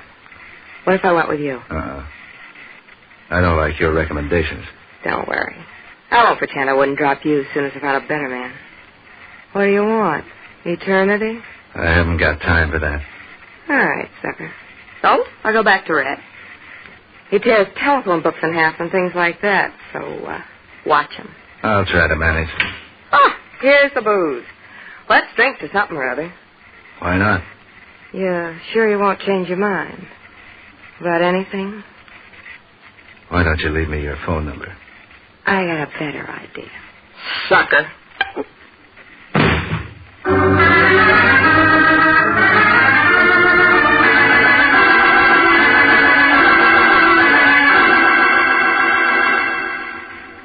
She timed it, but nice. I hardly started to get my hand up before she hit me with a bottle. The room began to spin, and I tried to stand up, but my knees gave way. I could hear her footsteps a long distance away, running. Then the door closed. I shook my head, and some of the cobwebs went away, but not enough for me to get started. By the time they did, I knew it was too late. I looked around, and the package of papers was gone. Yeah, the more I thought of how easily I'd been done in by that dame, the madder I got. Then I remembered no one was supposed to know about the papers except Lansom. Decided I better check on the play. I got on the phone and talked my way through a flock of bars until I ran down an alcoholic friend of mine named Jocko Madigan. He's an old-timer around San Francisco who knows more about the town than the city planning commission. He sounded good over the phone, which must have meant they were watering his drinks. Patsy, my boy, how are you? Curious. I'm sitting in on a racket that's beginning to develop too many curves. You sound like you're in a Girl Scout camp. You ought to be ashamed of yourself, you nasty, immoral, Put down the horn for a minute. I want you to do me a favor. If I had a daughter and you were even in the neighborhood, I'd lock her in the cellar. I can't imagine what those Boy Scout leaders are thinking about. They were Girl Scouts a minute ago.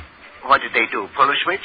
And anyway, Boy Scouts don't camp, they hike. Look, I just got sapped by a dame who stole some papers. They up Mount Tamalpais, they hike. That's her name's Blanche.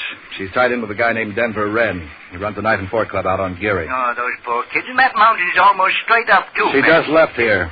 She ought to be heading for Denver Red's place. What are the papers? I know you don't own them. You can't read. They have some stuff in them that'll put the heat on a guy named Jack Lansom.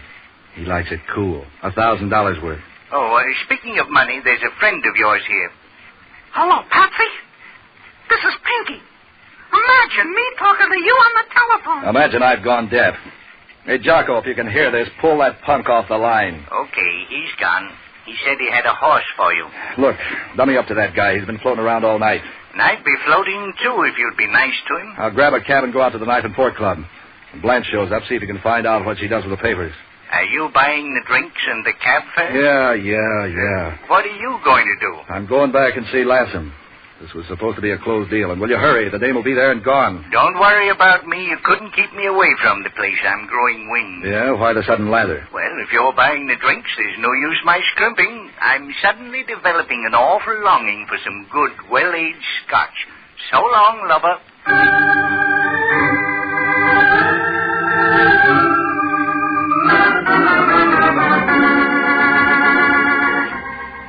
I ducked out of the place and started along the street looking for a cab. It was growing foggy, and I couldn't see very well.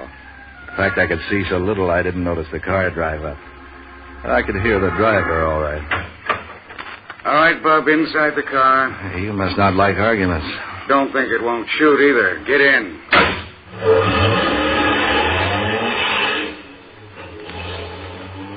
You're Patsy Novak, ain't you? You can say Patsy twice.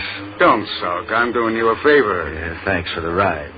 I'm Reynolds. Gone Reynolds. Ever hear of me? Yeah. You sell pipe dreams.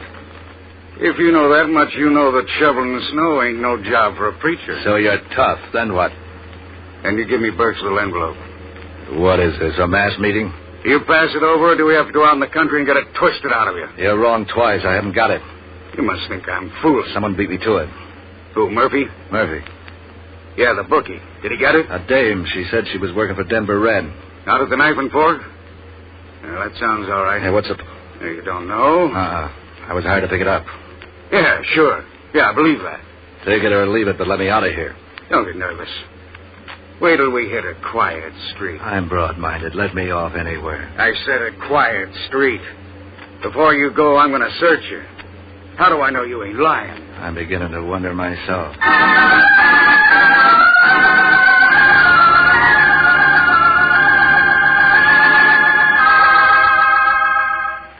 Reynolds was a nice guy for an opium peddler. No bumps, no scars. He even dropped me near a car line. Pretty soon I began to breathe regularly again and headed back to the place on Webster Street. The house was dark except for a light in one of the upstairs windows. Just as I was leaning on the bell, I hear someone coming up the steps behind me. I wish you'd stay put, Mr. Novak. Now, about that horse. He's a beautiful animal. Affection. Look, I'm tired of this shadow act. What's your pitch? Straight over the plate, Novak. I'm doing you a favor. Someday I may need one from you. I'm far-sighted. Well, I'm nearsighted. Come here. Hey, Light up and be somebody. What's your racket? Put me down, Novak. I got connections. You can't scare me. I can try. Going in for kidnapping midgets, Novak? Put him down and come on in. I don't want to draw a crowd. Make this the last time I see you, Pinky, or I'll fix it so you wish you had. Who was that? I don't know. I'm beginning to get curious. Forget it. You get the envelope? No. Don't sound so cheerful. Why not? Somebody changed my mind. Too much competition. Keep it understandable. What do you mean? Every tough monkey in town is after those papers, and Denver Red has the inside track. Who else? Tell me about the others. Why didn't you tell me? I didn't know about them. I know how you feel. I didn't know a lot of things either, but I'm beginning to learn. Start talking. Burke used to keep books for a lot of guys around town. That's where he really got his money, covering up the racket profits from the revenue boys. Don't stop there. That's all I know. It's not enough. All right. I don't know, but I can guess. Burke must have photostats of some of the records and use them to blackmail the gangsters. So it's a free-for-all with me in the middle. I didn't know about it. Honest, I didn't. You didn't know, but I get slapped, sapped, and held up. Good for me. You say Denver Red got the papers? And he can have them. I'm bowing out. Your $100 is nothing, don't you see? Get the papers and we'll both be rich. Richer than anyone in town. No dice. You want them, you get them. I'll give you $5,000. How much down? Here's the rest of the $1,000 I promised you. Is that fair? Fair enough. We're going to be rich, you hear? Rich. Yeah. The richest men in the cemetery.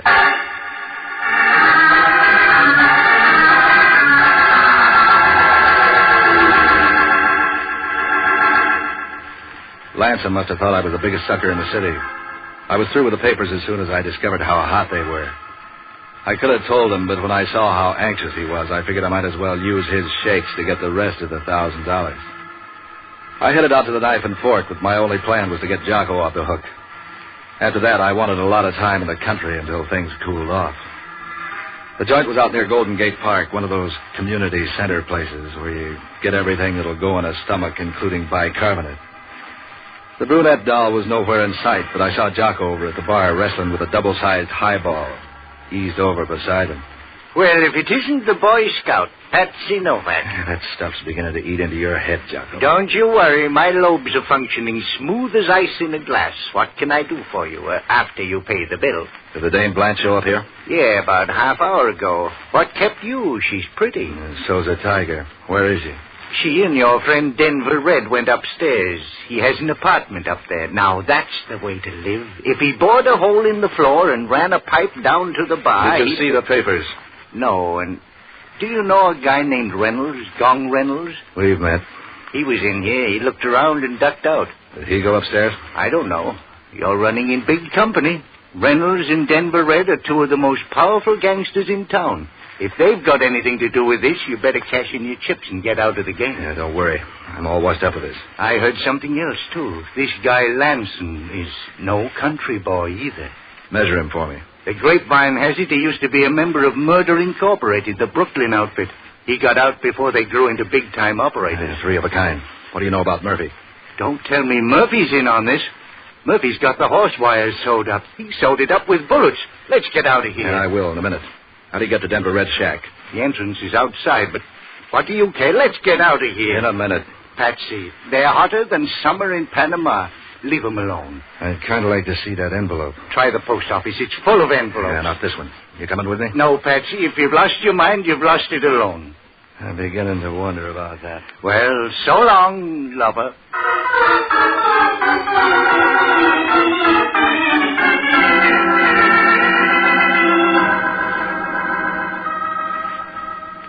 I worked out of the place without causing any fuss. Eased into the apartment entrance. The place was quiet. It was so quiet you could hear me breathing as I worked my way up the stairs. There was a carpet in the halls, but even then I was careful. I listened at the door, and there wasn't a sound inside. After a while, I tried the knob. The door opened. With the fog outside, you could barely make out anything in the place. Something told me to back out and forget it. There was something I wanted to know. I held my breath and listened. All I could hear was the jukebox faintly from the cafe below. And I felt for the light switch. Don't move. You're covered. What are you waiting for, Hellman? A payoff? You, baby. Keep your hands up. Where's the gun? I ate it. I guess it wasn't much good at that. You didn't have any bullets left. You counted them? I counted the bullets in the body. 6 bullets, 1 load. Who got it? Or do I have to guess? Denver Red and his dame. Name's Blanche. Now what? Yeah, I know her. She used to row stroke oar in my lifeboat. She looks the type. You want to tell me about it, or do we go downtown first? I didn't kill him, Hellman. Who made those holes in them? Termites? If they did, you better keep your hat on. They might get hungry again. You got all the brains, Novak. You better shake them up. You're going to need them. You ought to get a refund on that crystal ball, Hellman. That's not a bad idea. Or maybe I can swap it for a television set. I'd like to see you on those San Quentin broadcasts. You saw me come in, you fathead. You can't pin this one on me. It's pinned, Novak, but good. In fact, it's a hat pin. Try making sense. Try making this knot fit your head. This is my hat. Now all you got to do is get rid of the 5 people who saw you wearing it earlier this evening at the boarding house, and you're clear.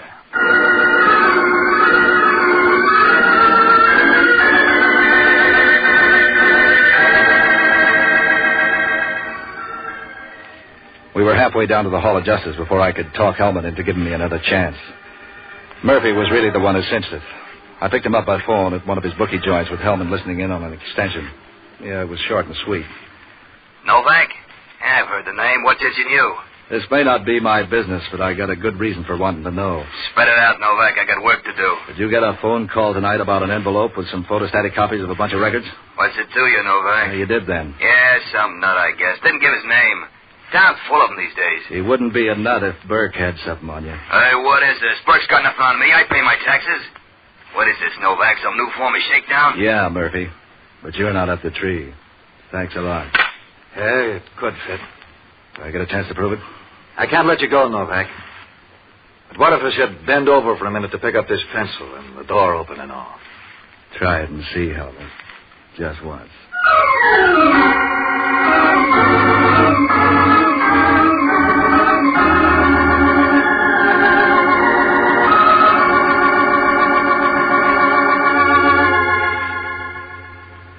After that, I began to figure my bad luck had run out for the day.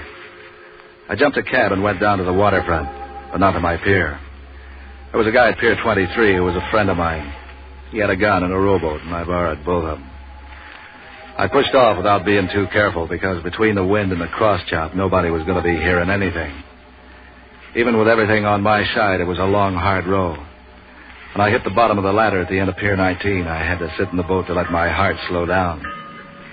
It was blacker than the inside of Hellman's dress shoes.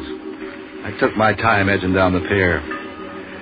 I was just about to slide into my boathouse when I tripped a booby trap. I did a Brody, and somewhere along the line I lost my gun, which put me even up with Lawson. He turned on the lights. Novak, you have to sneak up in your own office? You ought to pay the rent regular. I see the gags. You fix up this welcome? I was all alone and didn't like the idea of being caught from behind. What would you do about a frontal attack? I've got this gun. But since it's only you, I don't have to worry. I wouldn't say that. I think you've got all kinds of worries. Everybody's got something. And you've got Reynolds. Where is he? Take it easy. I just saw him earlier tonight, and he mentioned your name. Let's keep that for the society column. I'll take the envelope. I didn't get it for the simple reason that there isn't any envelope. That fall on the head make it soft? You told me you saw it. Nothing important. Just some regular business letters. Nothing to stand up in court. I still don't understand this. You don't make sense. And I don't make dough either.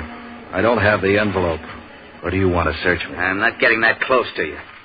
You're going off on some tangent that I don't understand. So we'll just sit and wait till you get ready. Or until Reynolds gets here. That's supposed to scare me? Look at it this way. You don't mind if I talk? I can listen.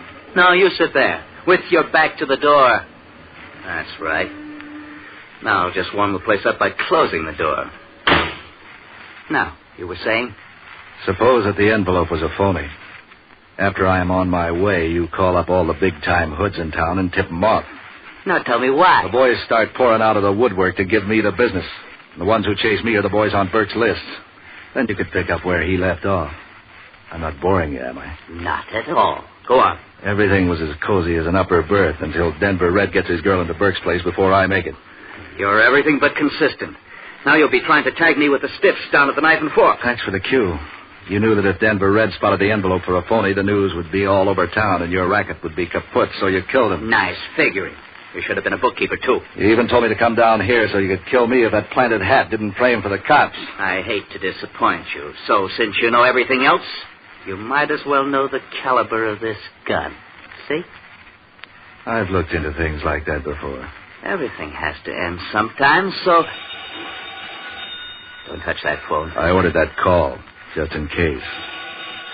I said don't touch it. You'll be hearing worse bells than that if you don't let me answer it.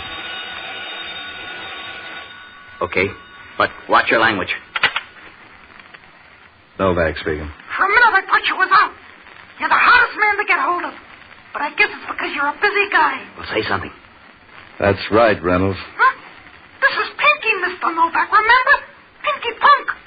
What a name. That's up to you, Reynolds. What's he saying? You want to talk to him? You still there, Mr. Novak? And Mr. Novak... Give me that phone. Now, look, Reynolds. I'm not taking any talk off you. You pay up or else...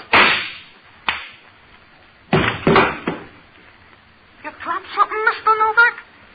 Yeah. How about that horse? You want to get onto him? I think I can toss a sawbuck into his feed bag. Oh, gee, Mr. Novak, you'll never regret it. Okay, Pinky. Who's the goat? Pinky, I said, what's his name? Gee, Mr. Novak. What do you know? I forgot.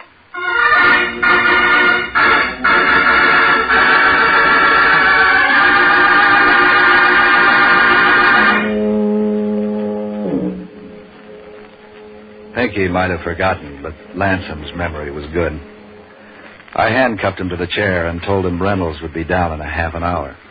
Then gave him Hellman's phone number. He confessed to everything after sitting alone in my office for a while. I know how he felt. When the feds got the news, they moved in with a fine tooth comb, but they never did turn up anything. Nobody ever did. I'm pretty sure of that. But now and then I get the idea maybe I'm wrong. So I start nosing around for those papers. I never find the things. I usually find Reynolds instead. He's beginning to get gray. Who killed the bookkeeper? That was the landlady. Yeah, Hellman got her a room, too.